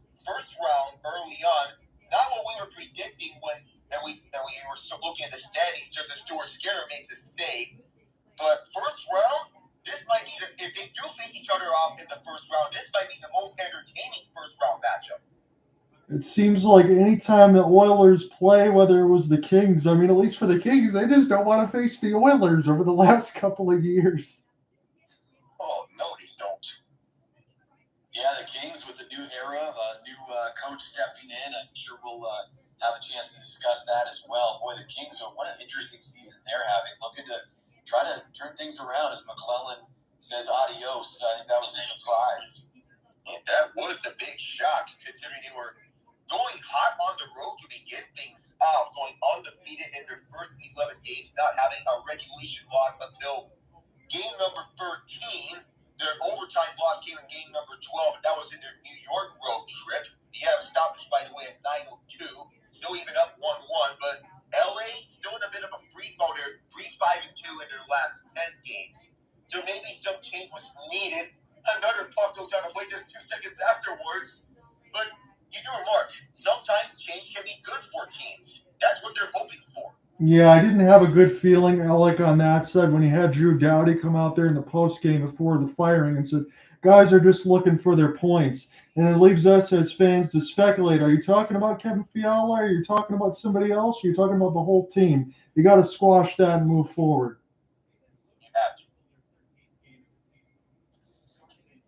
Yeah, no question about it, boys. As we get a drop at center ice, they're going to be won cleanly by the Oilers. And, John, we talk about this sometimes, but a choppy action here, getting a lot of stops and starts. Not sure who that favors. There's another shot for the Oilers from the blue line. Alec, I'll let you get right back to that sweet play-by-play because the Oilers are buzzing in the zone again. So once again, this feels like what we've seen from that start, that first period, where the Oilers have been dominating zone time and finding the back of the net 5-on-5 as opposed to power plays. Holding at the left point, Darnell Nurse tries a long shot, which is stopped by Hill, and Holloway gets an eye on the rebound. Alec Nava, Cooper, Hopkins here between the Oilers and the Golden Knights. We are tied at 1:8:15 to go in the second period. Vegas controls. They've been outshot 13-4 in the second period after controlling the first period shots 13-8.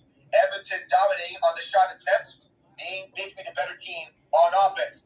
Kane is on the inside, but being forced out was one of the Oilers, I believe that's Nurse, just as this puck goes back inside, and Edmonton makes wholesale line changes. Zach Whitefall for his own zone. Goes over to Simmons side, marches zone now on the entry. Here's Bouchard. Hold on, Howitzer. Stuart Skinner turned at his side. That's a shot at 90. Evan Bouchard can relate to that. 90-mile-an-hour shots. He has 72 of those. Inside is Marchessault as he spins around. Barbashev's on a 6-game point streak. Keep an eye on him if he's going to have an assist or a goal tonight.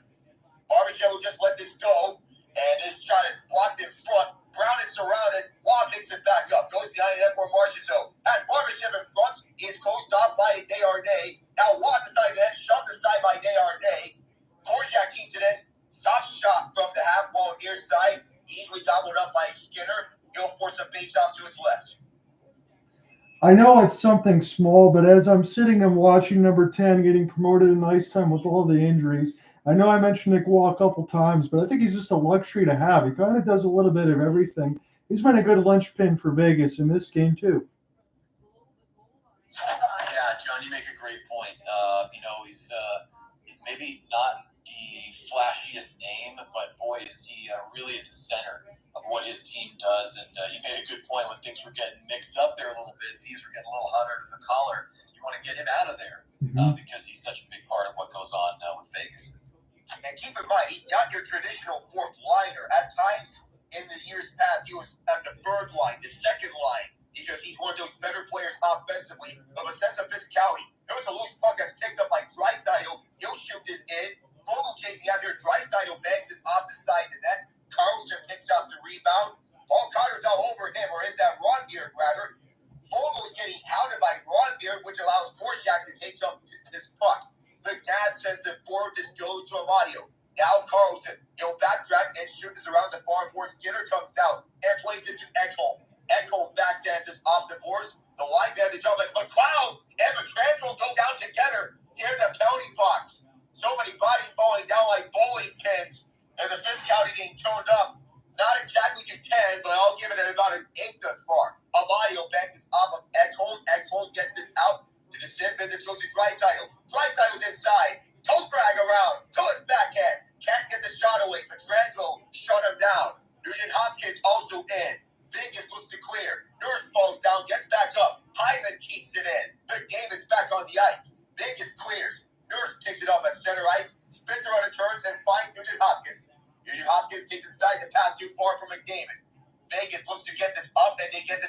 zone.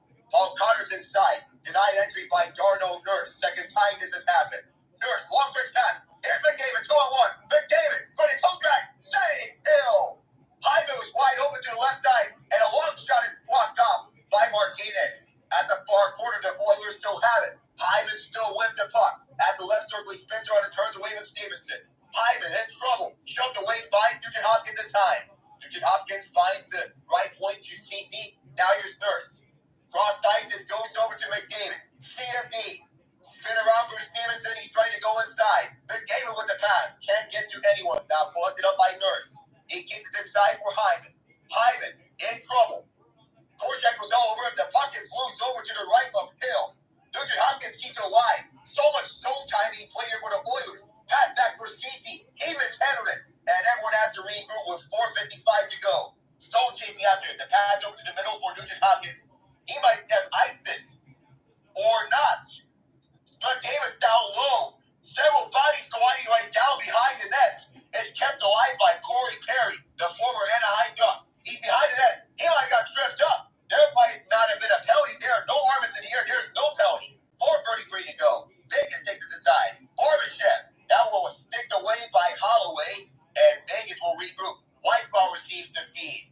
Whiteclaw taking his up. On the entry to the far side, this is Marchessault. Poke loose. Perry will bring it back up, and it's helped out. The light tap. Someone may have got tripped again. Hale is calling for the icing. There's nothing there as Hayes takes it away. Kulak keeps it inside. Holloway.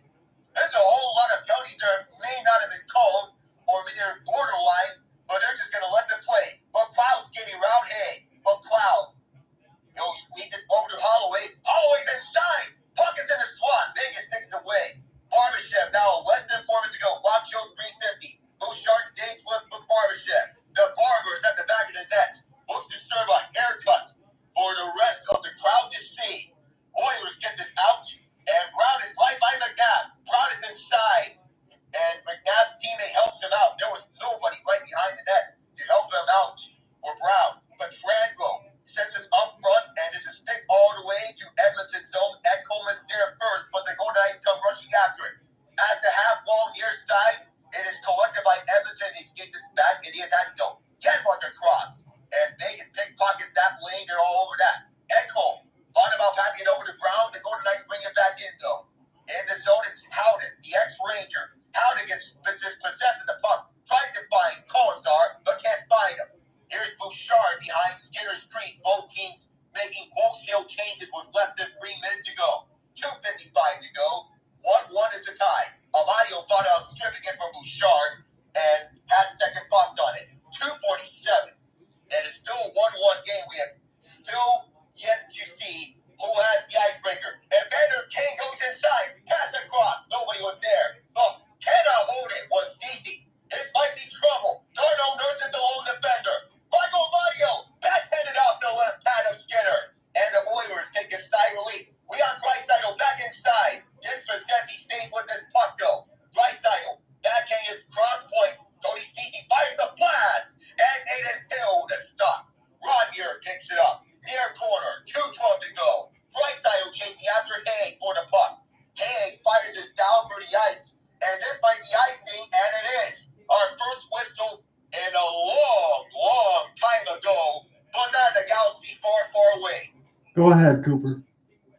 Oh my goodness. First of all, Alec, true professional. My goodness, man, that was a run. You have to take a Jim Carrey breath before you start your next play-by-play run, my friend. That was a wild stretch of hockey right there. And boy, John, how many times have we said this about many teams that we've covered together? I'm sure you two have said it as well. When been working together, how they fill in the blank, but we're filling in the blank with the Oilers right now. How are the Oilers not leading in this game? They've spent the entire second period in the offensive zone, it seems. But my goodness, still tied at 1, 2:05 to go here. Alec, you're back to business, my friend. Oh, and true Jim Carrey fashion, yeah, I did take those breaths. Indeed, Cooper, yeah, I followed that advice. Just hoping not to go just under a Joker arc a la Dr. Eggman, the role that Jim Carrey is going to be resuming in Sonic the Hedgehog 3. Bouchard heads off for McDavid. McDavid going inside. Triangle shot, and that was airmail. Bouchard. This pass was sticked away by Ronberg, but lands conveniently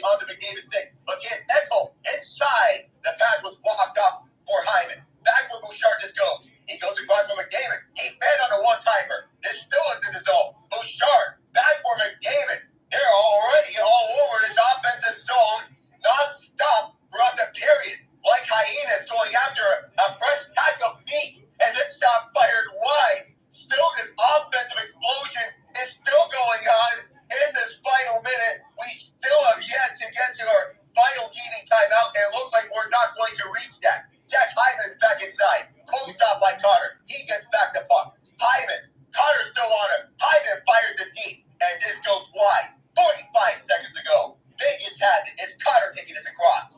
He's matched up with Nurse. The most common matchup these two have seen each other throughout the night. Alec Davidson saves Skinner right up close and right at Vegas' face. He denies that one. Draisaitl stripped of the puck again with 26 to go. He gets the beat right back and then sends it on the backhand right inside and to force the line change. Foegele's line is out there. 17 seconds. Vegas looks to get the last shot. This one out of a stick. Don't think it's icing because it was touched by a stick beyond the red line. The Oilers take this back up. They have the last shot. But Knoblauch backhand to the side. And there's nothing there to be had for the Oilers. Maybe one last chance for the Golden Knights. Nope. They're just going to flip this onto the catching glove of Skinner to end off the second period. All knotted up at 1. So I know that there's a lot to say there because you said the chance out in front, you had McDavid for a slap shot that kind of got partially fanned on as Darnell Nurse is tied up and his helmet's partially off. We'll get a little bit of physicality before the end of this period.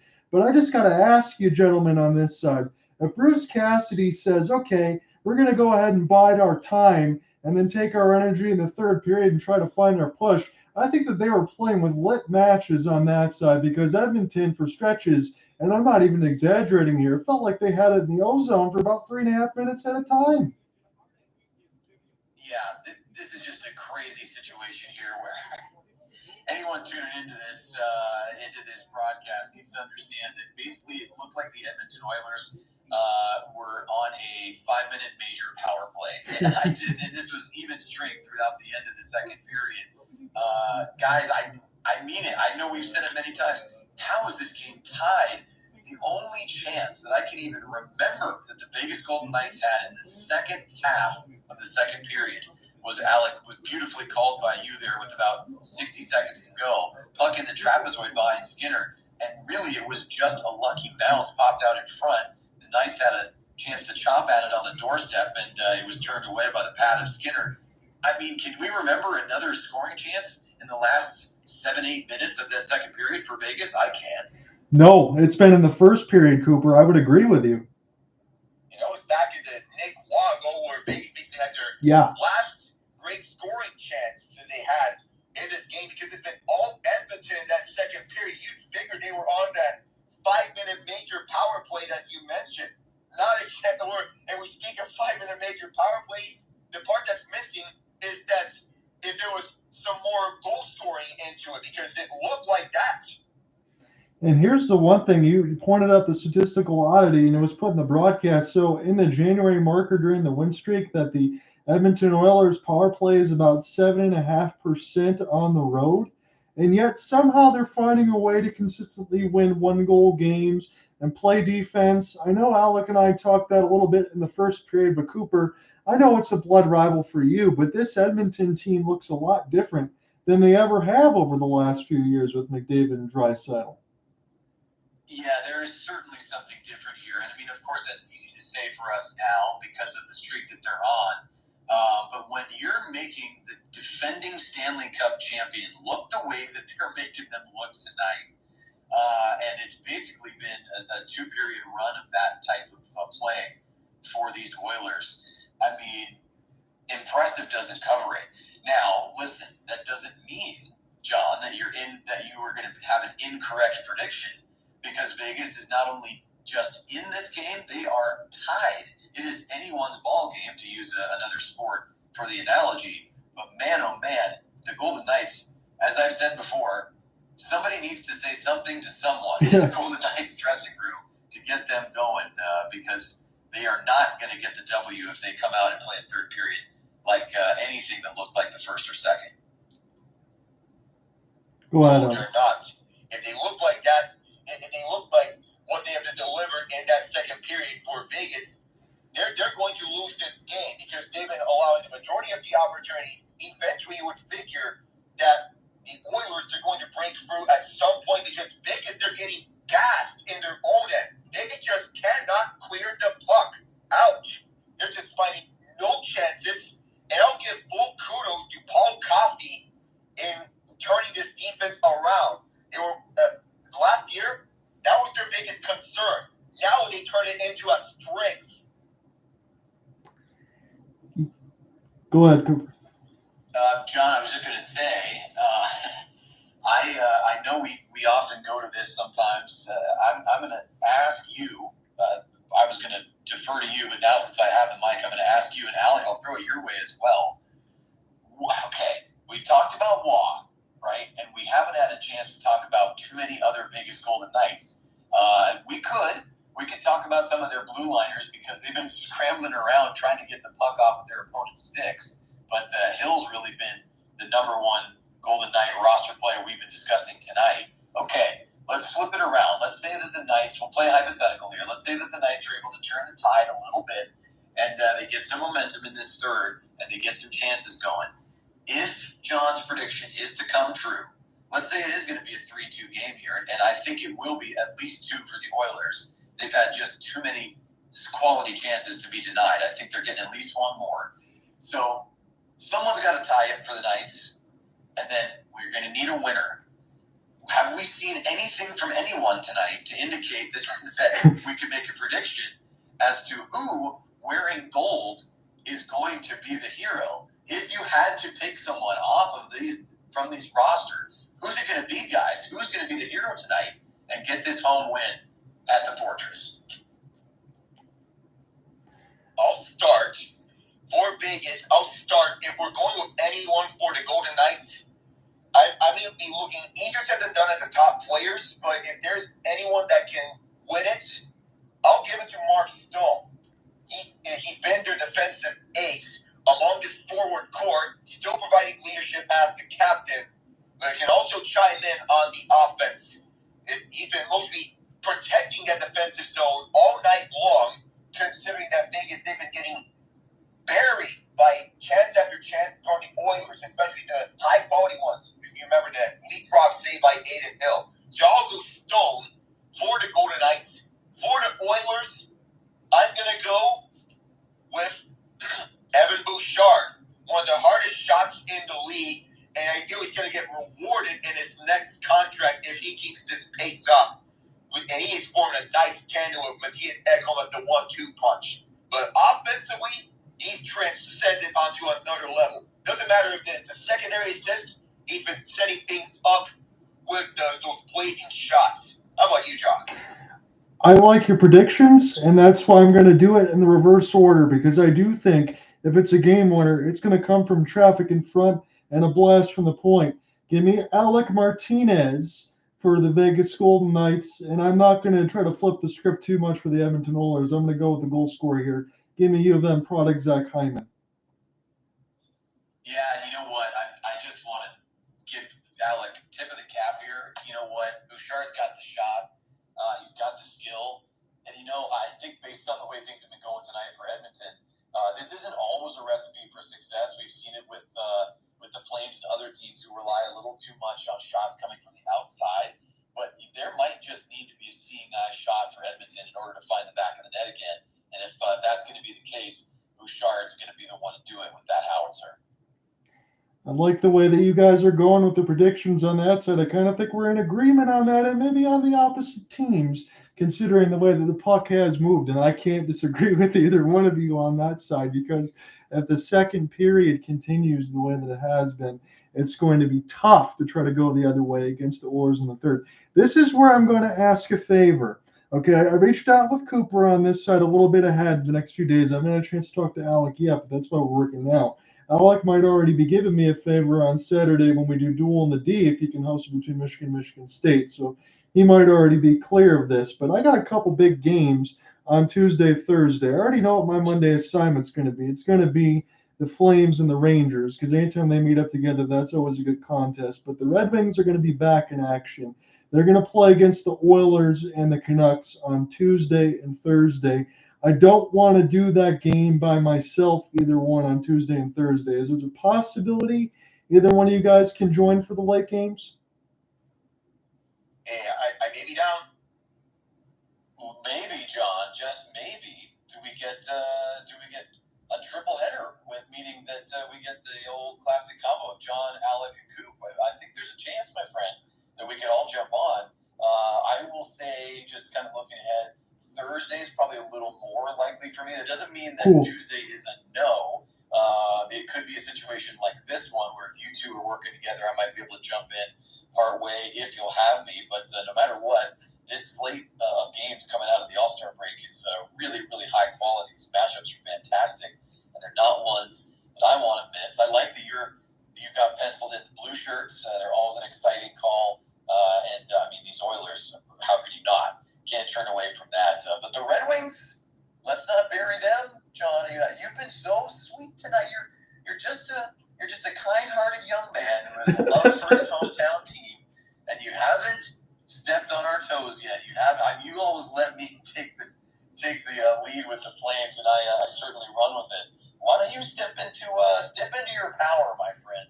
Tell us what you're feeling, what you're thinking, what you're expecting to see from this Red Wings team coming out of the All-Star break. This is why I have to ask in this way, because Saturday they open with the Canucks, and then Tuesday, Thursday, it's Oilers Canucks on that side. They'll play the Flames on Saturday. I can't cover that game because I have to do Waterford Sharks duty on that side. So these are big matchups. The Red Wings were the last team to beat the Vegas Golden Knights in a high-scoring affair. And if they're going to be able to get it done, they got 50 games played. They got to be able to beat high-quality teams out of the break. I'm going to go ahead and put my money where my mouth is. They might lose the first game on Saturday, but I think they will. Let's just say this, Saturday, Tuesday, Thursday, I think they'll take 2 out of 3 contests between the Oilers or the Canucks. I think they're going to come out on fire. Alex DeBrincat had 6 points in the All-Star game. It's a long respite, especially since the games over in, Sweden on that side from several months ago. They got a long rest. They're ready to go. I'm confident.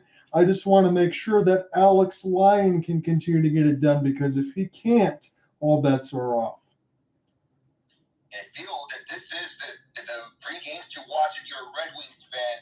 Vancouver, Edmonton, Vancouver in this 3-game stretch. I may be in the same boat as you are in terms of which games they're winning. So I may call it an even split on the Vancouver series, with the road team winning it, ironically. They feel on the night slate, that's where things may be a little more comfortable for both sides, considering it's their natural element to be playing at night. In the Edmonton game, I feel at some point teams are bound to lose at some point. I feel no matter what happens with the streak tonight, if it does continue with 17 straight wins, well, I'll gladly welcome them with open arms on the history books. If it does lose, well, it's been a fun ride nonetheless for the Oilers. But I feel the Red Wings, one way that you beat the Oilers is if you get things rolling on the 5-on-5 game. Almost did that last time around in the first matchup. Which I feel this time around, I feel Detroit gets to win. I appreciate you saying that, because the last time these two teams met, the Oilers were able to take it in OT. I think they outshot the Red Wings about 47-18.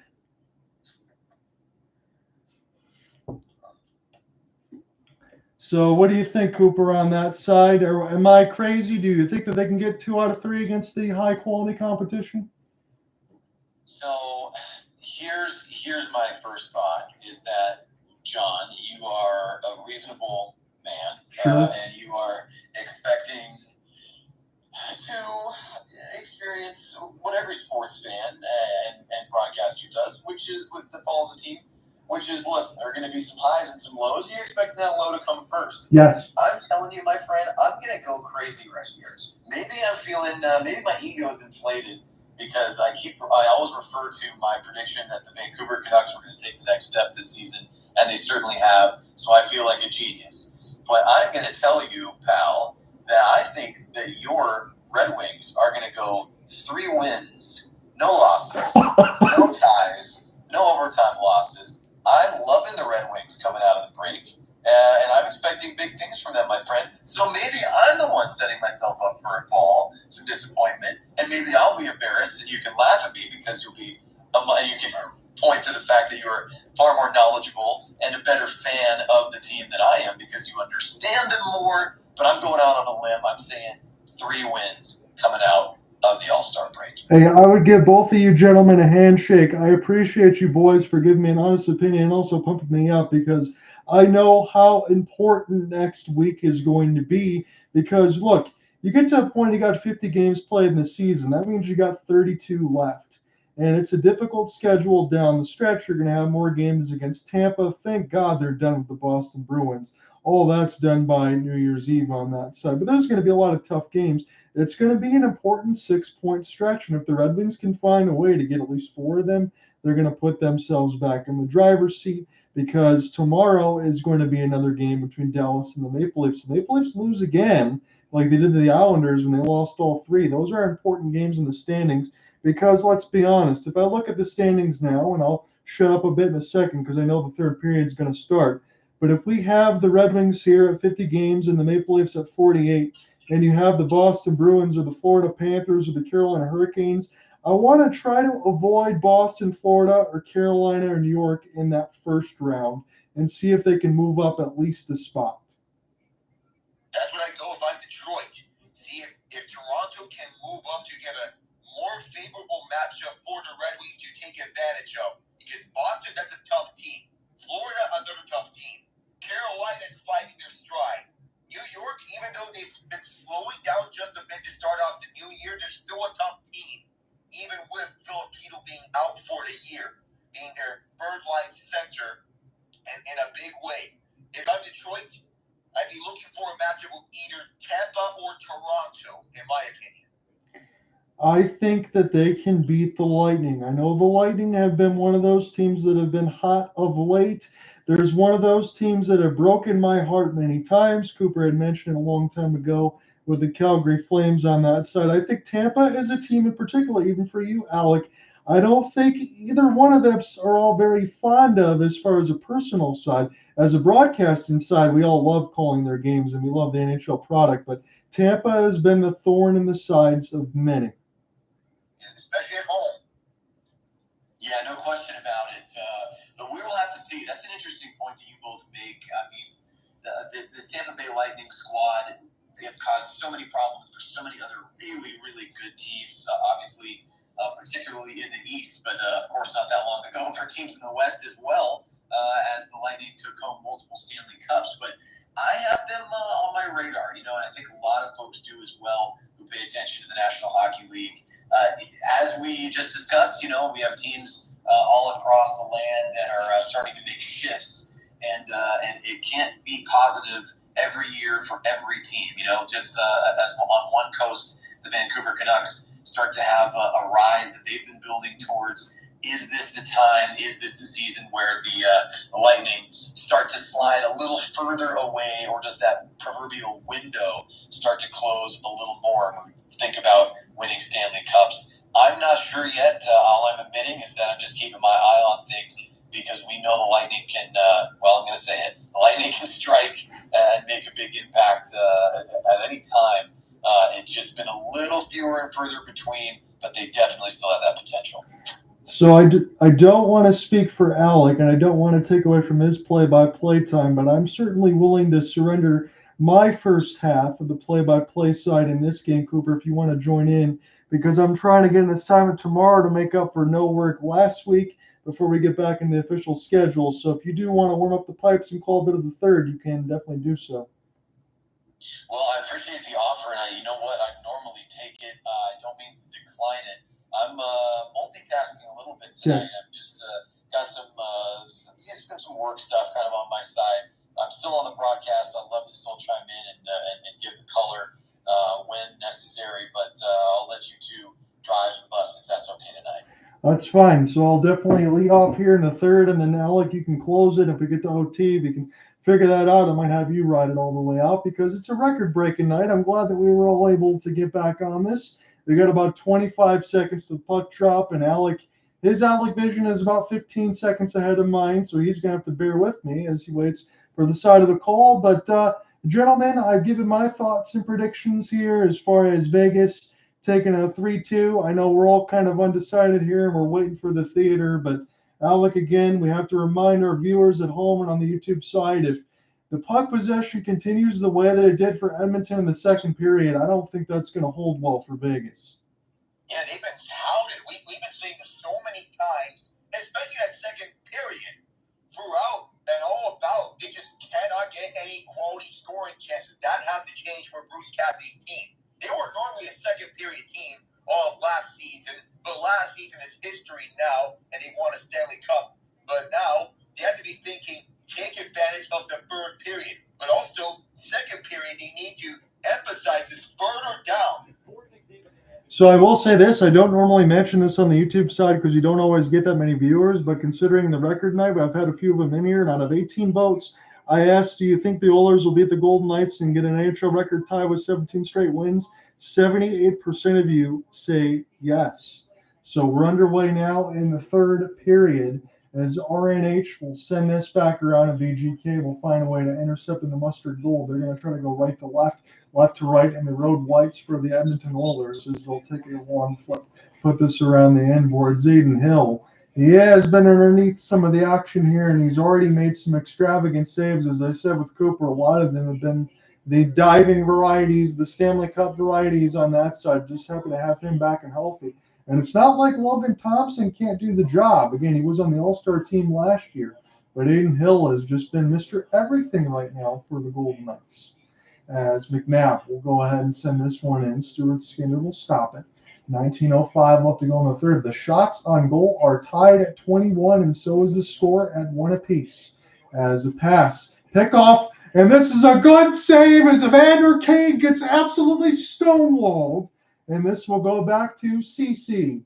Now Nurse will send this one across as it looks like players are just falling all over themselves. Vegas the other way.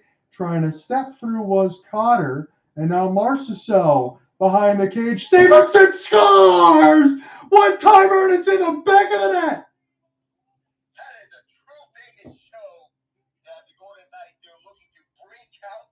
They did so. I mean, throughout the second period, they were giving up chance after chance. The one man in the saving grace that they had for them throughout that second period was Aiden Hill, who stopped Evander Kane up front. Then the other side, Cameron Stevenson, receiving the one-timer left dot, and he made no mistake, top shelf. Man, oh man, I didn't even have a chance to say it because Vegas is working too fast for me, my friends. This is wild stuff. I was going to say I need to see it within 5 minutes. The Vegas Golden Knights, I was going to give them 5 solid minutes of this third period to turn things around. Guess what? They needed less than 90 seconds. That was a beautiful top shelf snipe. We're back underneath the action here, boys, so go ahead and jump back into it. But my goodness, it's been that kind of a night for the Oilers. They've been all around it, can't convert. Guess what? They're down by 1. Ryan, as this goes back around the end boards, it was Perry that lost it. Picked up across the blue line side. VGK just taking the lead. Chandler Stevenson with a gorgeous one-timer. And now a late arriving rush. Nick Waugh was out of gas. And this will be picked up across the red line side and sent back down to the D-corp for Nick Hague and Whitecloud. Hague will look for an outstretched pass, 70 feet. Marchessault and company for Bruce Cassidy's squad will take a change. Edmonton, I'm sure, has been here before, but it's another one-goal game. This time they're down, and the win streak is on the line. As this is sent around for Alec Martinez. Again, Vegas is a team that knows how to get it done despite the injuries, despite everything. That's why I kind of think of it, especially at T-Mobile right now. And again, as I mentioned with Alec, how many of these fans are already just waiting for the Super Bowl to start at this point? It's in Vegas anyway, as this is sent around the end boards now. It'll be a race for the puck. Cody CC trying to buy some time alongside Darnell Nurse. As it's Stuart Skinner looking in behind. It's McNabb. He'll keep this in across the blue line side. Good shovel pass. And a wrister gets blocked out in front by one of the Oilers' bodies. As this is recollected now, Howden trying to push this around. As this is flipped around the end board, sent all the way down inadvertently. Should allow for the Edmonton Oilers to go ahead and take a change in that squad. So Korchak has it now. Again, he wouldn't be playing at this point on the side of the lineup if not for all of the injuries, but he's still very capable on that. So Louis Pascal was claimed by the Calgary Flames, so they lost him on a waivers pickup. McDavid, half spin, picks up the puck, Karam. It took 3 players to dispossess him, and that's what you got to do, as it's a 2-on-2. Near the left wing side, Barbashev, gloved by Skinner. He can't hold it, but the Oilers are there to pick it up. 16:20 left to go in the third. Connor will take the long flip. It handcuffed Hill for a bit, and they'll just put this near the left side dot.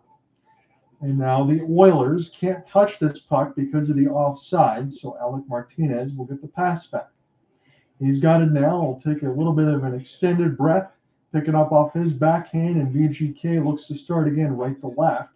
The pass from 100 feet gets intercepted. It's back into the arms of the Edmonton Oilers as we get a little bit of a referee cam. Now under the left wing side, Draisaitl pivot. Stick gets knocked out of the hand, and one of the Golden Knights tried to block a shot, but Aiden Hill, he's the last stand. He makes the save there with 15:43 left. Sometimes the best shot blocker is your own goaltender. Sometimes you have to have your goaltender get you some saves. You can't get a shot block, but the beneficiary of the goaltender making a save is that you deny rebounds when you take it up to the chest. Guys, just throwing out a simple question here. It's really a yes or no. Do we expect this from the Vegas Golden Knights to start in the third, to be up 2-1? I can't believe it. I didn't think I would believe it with the amount of puck possession, even though I picked the score line. What say you, Alec? Yeah, I feel with the Golden Knights, they were surrounded by several Oilers in that second period. We didn't expect this from them to start off the third. Just one shot, one goal, one shot apiece in this third. It was Chandler Stevenson with the go-ahead tally for now. Good jump in the air. And this will be Marchessault get a chance to settle it down here for Nick Waugh, one of the goal scorers. It's Nick Waugh and Chandler Stevenson and Connor McDavid from Leon Draisaitl. It's 2-1 VGK with 15:05 left to go in the third, and the win streak on the line right now. For the Edmonton Oilers, they can tie the 92-93 Pittsburgh Penguins with 17 wins as the puck goes out of play. That's what's on the line right now. But for VGK, and maybe even for Edmonton, fellas, I know we don't talk about this because it wasn't part of the storyline. 2 points are 2 points, and that's probably what matters most. It's the standings that matters. Playoff positioning as well. Yeah, it's just an interesting thought to consider the kind of mindset for both of these teams as we get the face-off one at center ice by Edmonton. You know, you just are curious. Is the streak in their minds? Is it just about the 2 points like Alex just said? Is it playoff positioning in their heads? Or are they thinking about working on an aspect of their team game? It could be a mix of everything, but fascinating hockey here. 24 shots to 23. Vegas in the lead by 1, and they're also in the lead by 1 where it counts on the scoreboard, 2-1. Back to that play-by-play. As Vegas and Edmonton in the mix of a change-up for some bodies were hitting the floor there, and it's Edmonton trying to figure it out as Aiden Hill lost it after a pass pickup, and now it's Edmonton get a chance to circle around in their own net with McLeod back to Evan Bouchard. We'll leave it back to his defensive teammate, Mattias Ekholm, former Nashville Predator. And Edmonton looking to get situated here on their breakout. They're taking a long time to get in across the red line. They won't dump it in. Vegas will get the easy steal. Carlson in his first game back sends it across. Barbashev pinned against the right side red line wall.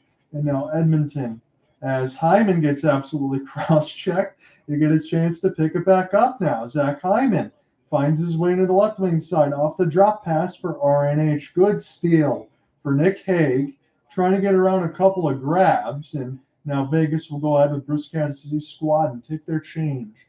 13:30 left to go in this third. McDavid, a fluttering shot. This one is hit by the glove hand of Hill at 84 miles an hour. Chance compartmentalize out in front, and this one goes wide. Desharnais is just watching as Ekholm will spin. Connor will get this one back as now Hyman trying to provide a screen out in front. It's McDavid, and this shot goes wide and across the right side dot. And now Chandler Stevenson, he's energized. He's got a goal, cross pass, and to get picked up in between the skates here for Stone. And it falls right to Skinner. He'll take no chances and hold on with 12:53 left. I'll say, I did have thoughts beforehand as I was focusing on something else before, but Chandler Stevenson with the goal. Vegas, they've been playing their game mostly throughout, taking care of their own end. I think that may have been what they've been going with, to take care of their own end, even though they've been getting hit with a barrage of shots, but they need more of these quality chances as they were to hold on to this lead. A 2-1 lead is not much of a comfortable lead. No, not at all. And it's I think it's most true in hockey. I think the saying goes that a true goal lead is the worst kind of lead to have, but I don't know. The way the Oilers have been playing and the way Vegas has been scrambling in their own end for most of this game, I think they're not at all comfortable right now, and it certainly seems like they are hungry for more. And Stevenson, John, great observation by you. He seems particularly energized, and sometimes that's what it takes. You know, you expect the Austin Matthews of the world, you expect the Connor McDavids and the Connor Bedards to be the ones to step up because they're the quote-unquote heroes. But Stevenson is no slouch, and he has made a huge difference here. And I wouldn't be surprised if you see him around the net more and more because, John, you nailed it. He is jazzed up right now and very excited to potentially get more for his team. Yeah, bona fide top six wherever he's been. You know, the Washington Capitals certainly miss him on that side. He's one of the best face-off men in the league, as always. And I don't think, again, we talked about Vegas many times, how many teams could take Nick Waugh and Chandler Stevenson or even have the luxury to be able to throw them on the first and second lines? I couldn't tell you many NHL teams that could, but I can tell you many NHL teams wish they could. Many could. But the caliber of play that Stevenson has provided, no matter if it is the offensive side or the defensive value he brings up for the Golden Knights, you nailed it. That certainly was missed by the Capitals. Yeah, again, as we talked about them as a fleeting playoff hopes on that side, and we'll see if that continues. There's certainly some pieces that they've missed. I think even Evgeny Kuznetsov went into the Players Assistance Program, so things are not going to get easier for them. As we're back underneath the action here, 12:45 left to go in the third. Chandler Stevenson got the lone goal of this third period. It's still 2-1 on that side. Nick Waugh and Connor McDavid, your goal scorers for the rest of the side of it. Again, I can either flip this to Alec when we get to the halfway point, or I can take it all the way through, whatever you guys want to do here. I just want to see who's going to win this one. Again, I'm hedging my bets, although I'm not a betting man, but it's always fun to just say it out loud. As this is picked up now, shoveling toward the backhand, and Aiden Hill cancels it away, but it's still busy in behind his net. It's an opportunity now for William Karlsson, his first game back from about missing 16. Now Marchessault. Karlsson tried to play a cheeky backhand across the blue paint, but this one gets canceled off by Edmonton.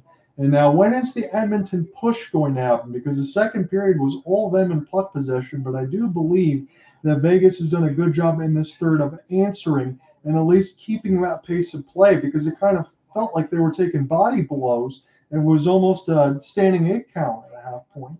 As this is picked up now for a Draisaitl, and off the backhand now, it's sent in deep near the left side red line, and this is flipped back down across the diving referee around the change of the boards.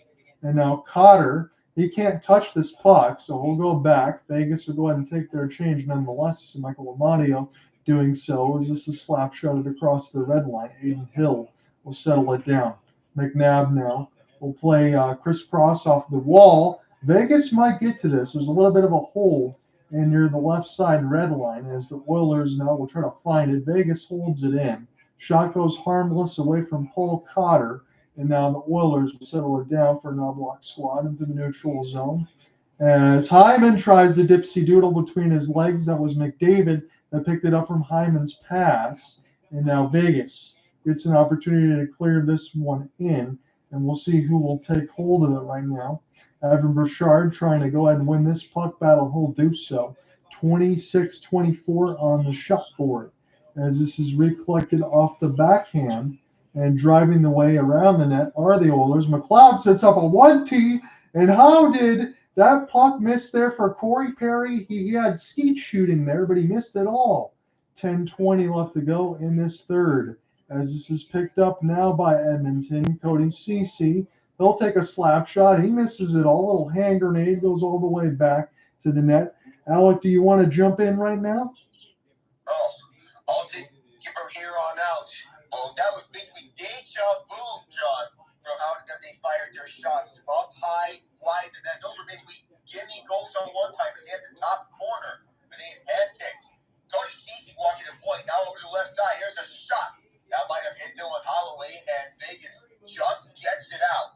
Darnell Nurse walking around his own zone, looks for someone to pass it around through his own boards, use it behind the net to Cody Ceci. 3.84 goals per game under Knoblauch on the Oilers.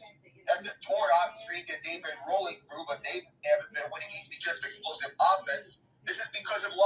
defense, more of those one-score games. And for the first time in a while, we get a stoppage in play, this time due to icing against Edmonton.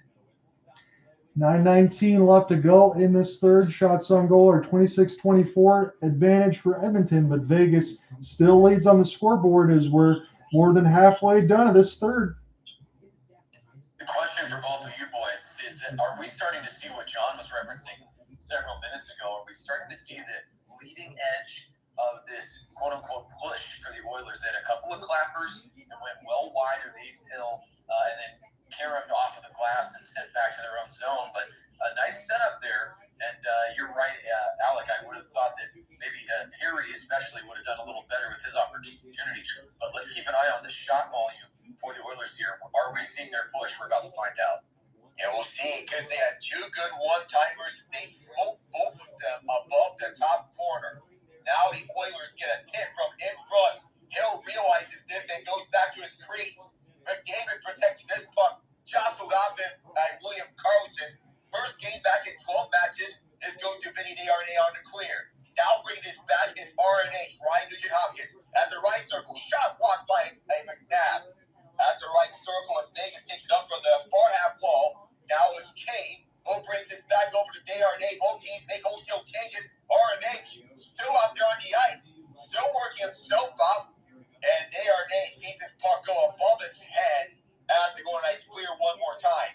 8:21 to go. Third period. Pass across on the far side. Zach Hyman's inside. Hyman's now behind the net. Backhands it over to Draisaitl. Intercepted on the way by Mark Stoll. Now a 3-on-2. Chandler Stevenson for partnership. Ekholm's there.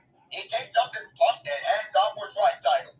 And this is pickpocketed by Pietrangelo. He sends it up through the Oilers bench. And inside is Stevenson. Stevenson sends it out for Pietrangelo. And as it's sticking away, here come the Oilers. Draisaitl. The pass on the left side. Back with Draisaitl. Robbery by Aiden Hill. And the rebound is swept away.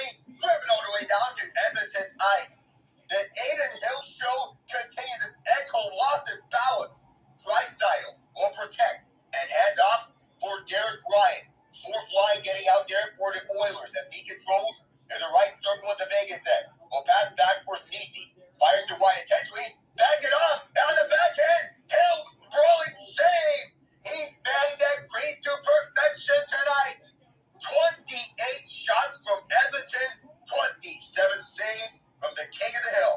Aiden Hill, stop it. He plays it off the backboard. Somehow looks behind him, finds it, gets out in front, sprawling save, holds it like it's nothing, and then Draisaitl robbed on a one-timer effort. Good gracious. Aiden Hill, gentlemen, so casual. He skates over to the bench, just a wry smile on his face. Getting a little aqua right now. He's hydrating.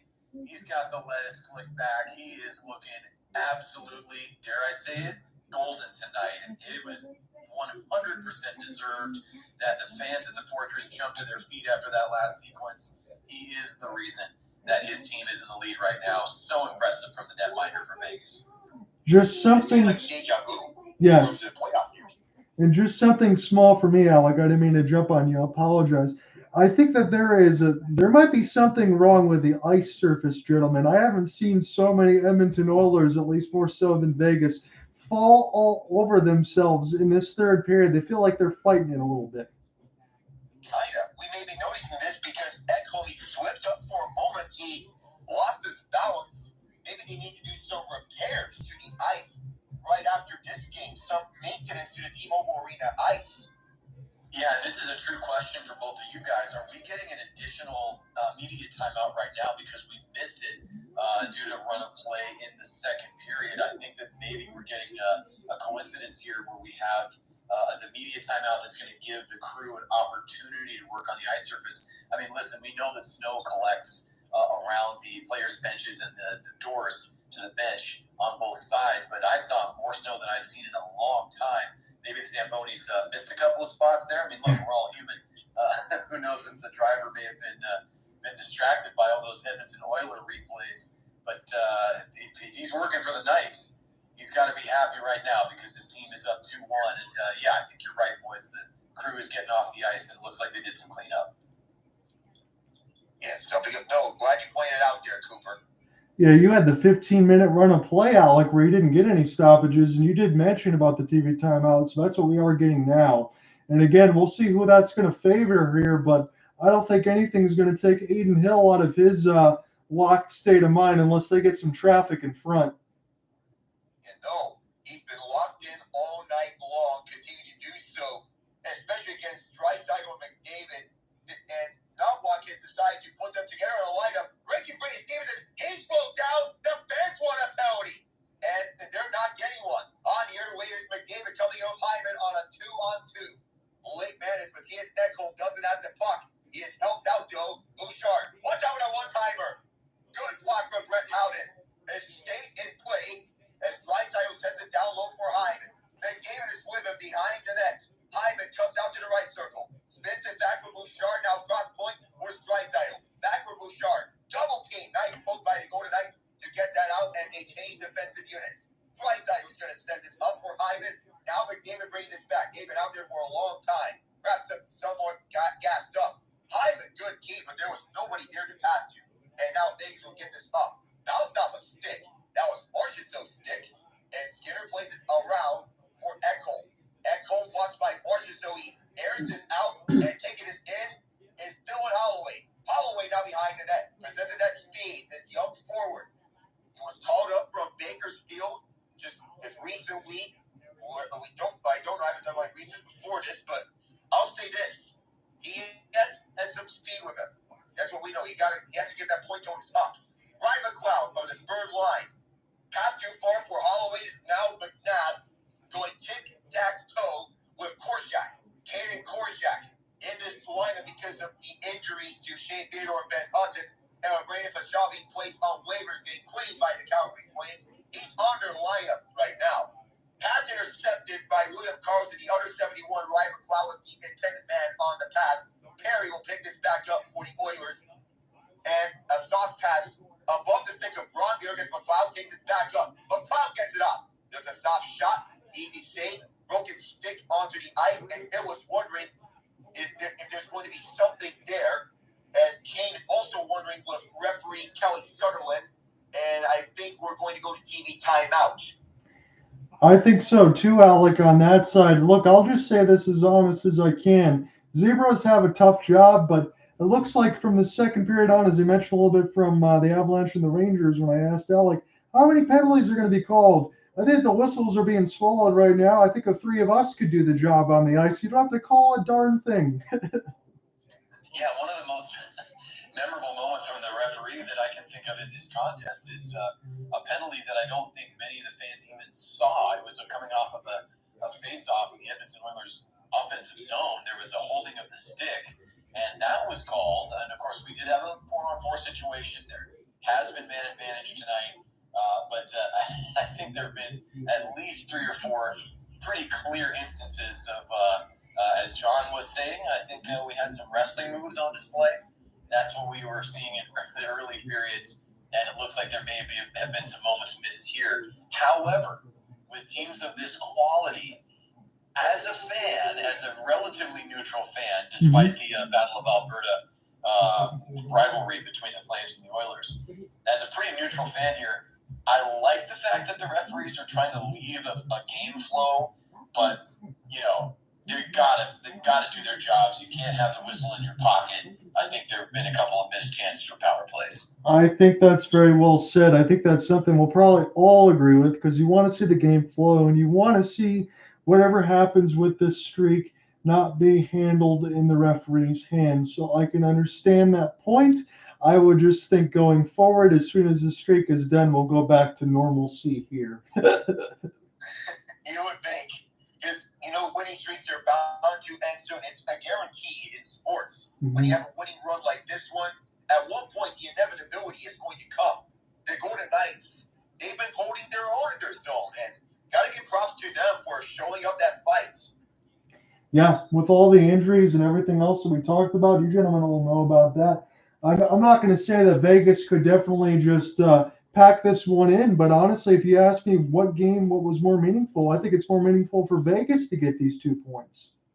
Yeah, especially given that they need to get back right on Vancouver's caps and onto the playoff race, considering they're holding that Pacific Division title from last year, win the Stanley Cup, but they have to relinquish to Vancouver for the moment. Final 5 minutes here of this hockey game. Can the Oilers tie it up and force overtime, or will Vegas seal the deal? The Golden Knights ice it to begin the final 5, 4:51 to go, and keep an eye on Stuart Skinner if he is to be pulled anytime in the final 2. John, just going to ask you really quickly here. Mm-hmm. Are you comfortable with the fact that it looks like you are going to be 100% incorrect, my friend? I don't think we're going to get to 3-2 here. It's 4:51 in the third. You're a pretty even keel guy. I think you're going to be able to roll with it because this game might go to overtime. But the way it's going right now, I think we might finish this way. Yeah, I don't think we're going to get the score prediction, but I might get the team right. But there is no half predictions. We'll see what happens. Sometimes in an alternate universe, there are half predictions. But that's for another day to discuss. The Oilers are all surrounded by Golden Knights at their own zone. When Vegas looking to seal the deal here in this third period, whether it be even strength or empty net, barring a power play. Leon Draisaitl is back in. Mike Amadio shut that down. Several stick lifts. Barbashev looks to split the lane, doesn't find one through the middle. It's forced over to the inside. Outside, I meant. That's actually Ronbier, not Barbashev. But now the Golden Knights, they turn this over. Here comes McDavid with the speed. Down for the middle. Looking to make something happen. Aiden Hill is all over him. And Vegas drives this to the outside, far side. Bouchard picks it back up. More puck possession for the Oilers. They have 30 shots to the Golden Knights 26. 3:50 to go as both teams change lines. Bouchard holding on to it. And the pass over the middle here is Perry. Perry walks his in. Hand off for McLeod over to the outside right. McLeod, backhander in front. No shot in there. It's taken up by the Golden Knights. That's Marchessault. Marchessault just send us around to milk some more clock. Skinner plays it out. He runs into the trouble. The puck is loose. Doesn't land until a Golden Knights stick and it's out of the zone. That could have been disaster here for Edmonton. And it could have been far worse than it was, Miss Savvy. 3:20 to go. And Vegas is at their own zone looking to clear this puck. They do so. And all the way back down it goes where Skinner will play this out for Desharnais. Desharnais being chased out by Barbashev. Desharnais hands off to the far side, pickpocketed. Here comes the Golden Knights. Buckstone, save Skinner. Just by to save the game for the Oilers. Puck still in for the Golden Knights, and it hit Desharnais on his skate. He'll take it up. At the far side, they handle things. Spinning around his own zone is Desharnais. Tide running out for the Oilers. Starting to become their enemy. Pass back for Kolak. More changes come on. Connor Brown is back in. Pass to the left. 2:40 left. Edmonton looking to set things up. And this is bouncing over behind Hill. Picked up by Vegas. Slammed towards the wall by Evander Kane. And then Foegele gets shoved down. Back for Ekholm this goes. And here's Bouchard. Toe dragging around. Bouchard to the slot. Pickpocketed. And now the net is vacant. Here's McDavid coming back on. And a save by Hill. This gets driven over to the far corner. Foegele. Amadio was there. Doesn't clear it. Now he does. Amadio looking to end things up. Just taps it inside. There is Howden. The pass back. And William Carlson can't get this to go. There was a stick in the lane. It goes out of play. The Oilers with 2-3 left have some business to do. Man, oh man, how do you blow that with the open net? Why'd you take so much time? That is a wild sequence right there. I don't think, Alec, you did a fantastic job. I'm not sure we can fully explain what just happened there. Carlson, he receives the pass, tries to settle a puck that was really nicely laid on his stick blade. He could have snapped that off. I mean, listen, it's a bang-bang play, but at this level, these are the best players in the world. You just got to put that into the open cage, but yet the Oilers not giving up, 2:04 on the clock, coming back on the back check, stick checking, sending that shot that should have put this game away up into the netting, and now they have a chance. Alec, you're back on the call. Let's see if the Oilers can make a final push here. Let's go for the finish line, boys. I mean, Carlson could have just one-timed it home to finish this off for Vegas, potentially. But now the Oilers, they're given extra life because of that. They just found a one-up power up like it's Mario. 1:50 to go. Vegas has it their own zone they clear. And it goes back all the way to the Oilers' end. And this is an icing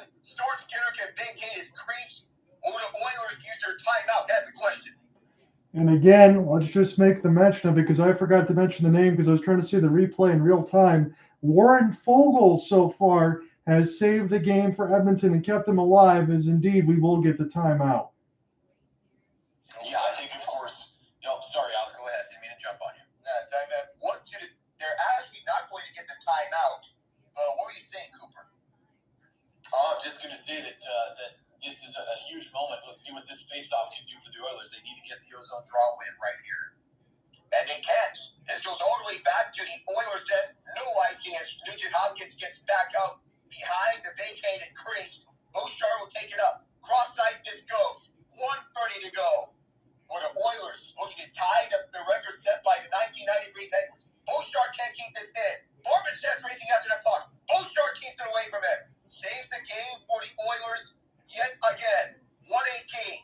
Nugent-Hopkins goes right. Hyman goes stop on the entry. Spins around. Aiden Hill is out of his crease. Nugent-Hopkins is there. Spins it behind the net. McDavid handing off for Nugent-Hopkins one more time. Tie up at the far corner. This puck still behind the net. Oilers emergement. 1 minute to go.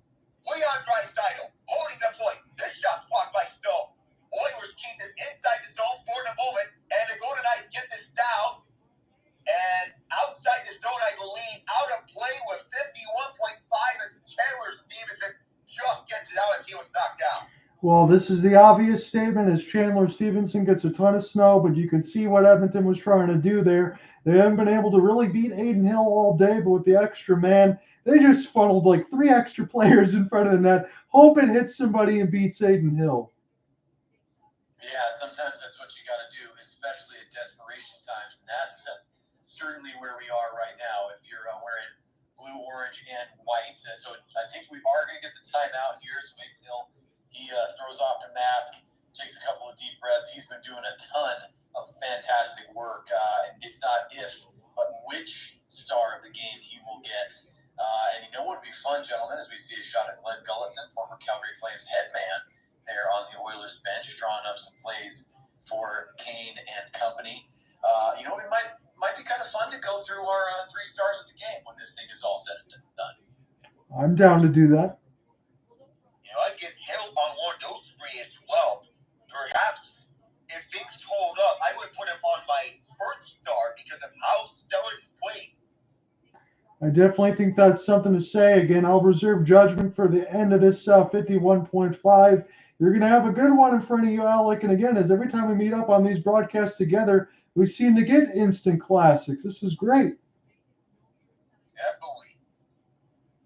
Yeah, we got a fantastic one here. Boy, I can't imagine what the energy must be like there in Vegas. It's got to be a good one. Let's see what happens here. We have the empty net and 51 and a half to go. Let's do it.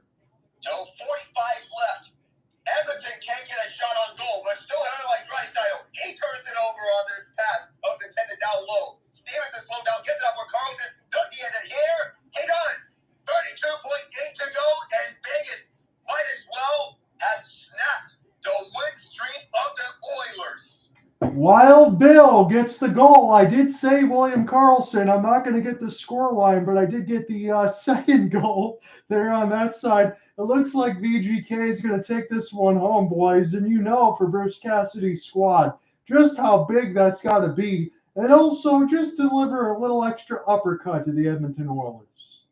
Yes, indeed. And Wild Bill Karlsson, you know what? He redeems himself right there. As Alec pointed out, he could have had that slap shot several shifts ago to put this game away. Well, guess what? He does the work this time with a nice little toe drag right there around the defender. He says, I'm not getting this thing poke checked away from me this time. I'm going to make it look good. And he snaps that thing home right into the cage. RNH is disgusted with it. He just slaps that puck away as we see the replay here on the ESPN feed. And Karlsson gets the celebration deservedly so. So, John, you were more right than wrong. Looks like 3-1.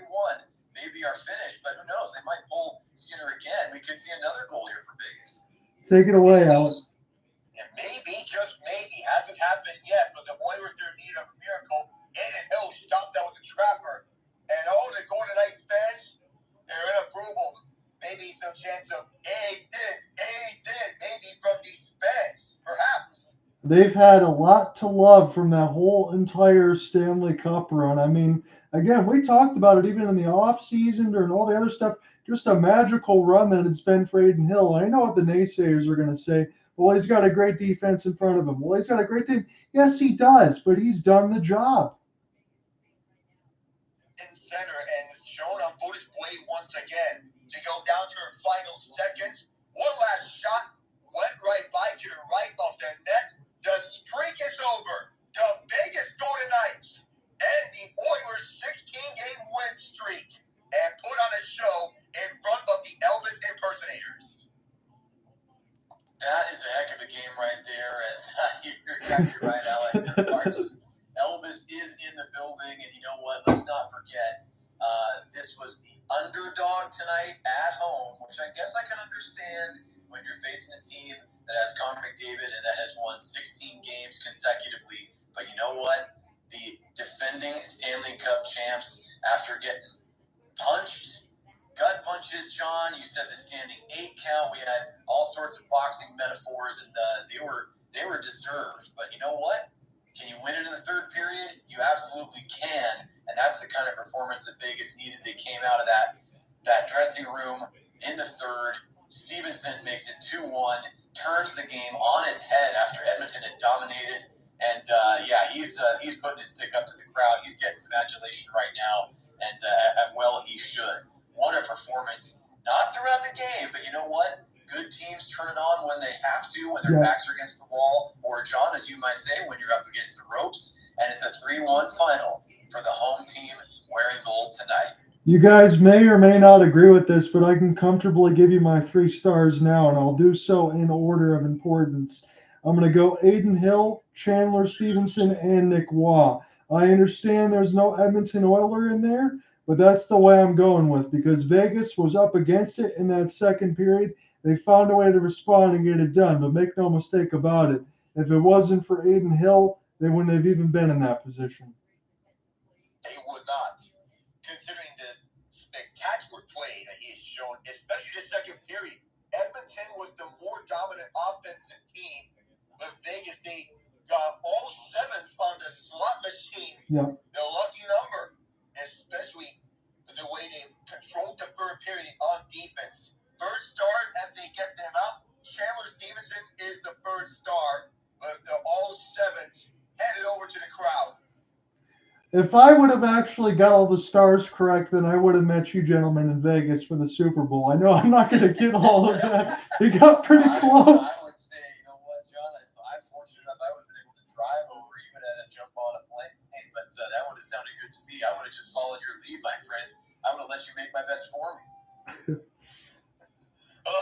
Second star is William Karlsson. He had an empty net goal, but a crucial setup to begin things up. And then we called it, John. Adin Hill, the first star of tonight's matchup. Yeah, I think we did a good job in this broadcast, boys, and I'm not trying to toot our own horns on that side, but I think this was well done all the way across. It's always fun to get the trio broadcast. It's always great that somehow we just seem to get fantastic contests one after another. And I understand I might try to cherry pick some good matchups, and this script probably wrote itself, considering what was on the line today. But you know what? Again, for Edmonton, again, streaks are going to be made to be broken at one point. And maybe this isn't as big of a deal for them as it is. But for Vegas, with all the injuries that they've had, you want to start the second half out on the right foot. And I certainly think they did so today.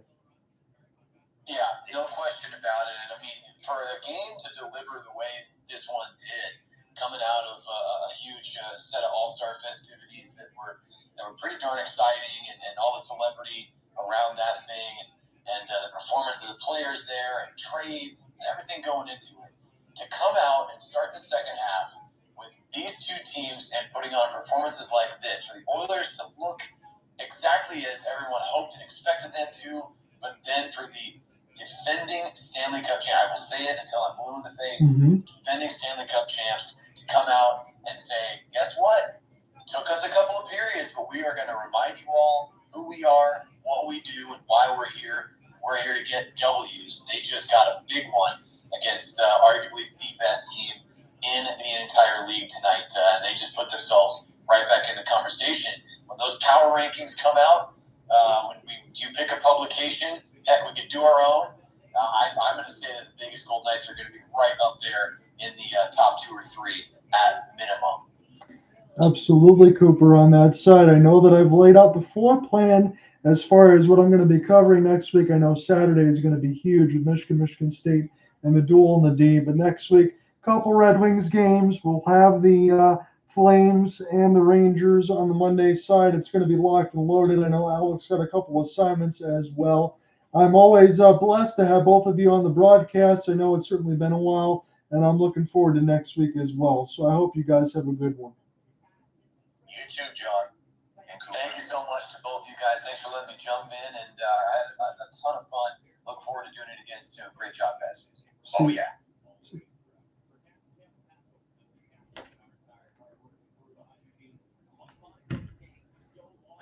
Ladies and gentlemen, that was a lot of fun. I know you guys bounced in and out. I didn't quite get the score line right. I said 3-2. I almost got 2 of the 3 stars. I did get 2 of the 3 stars, but not in the right order. We would have went to Vegas on that side if that was going to continue. This was a fun one. I hope you guys enjoyed it. I will see you tomorrow for the Stars and the Maple Leafs until we get to the duel and the D on Saturday. Have a good one, everybody. Peace.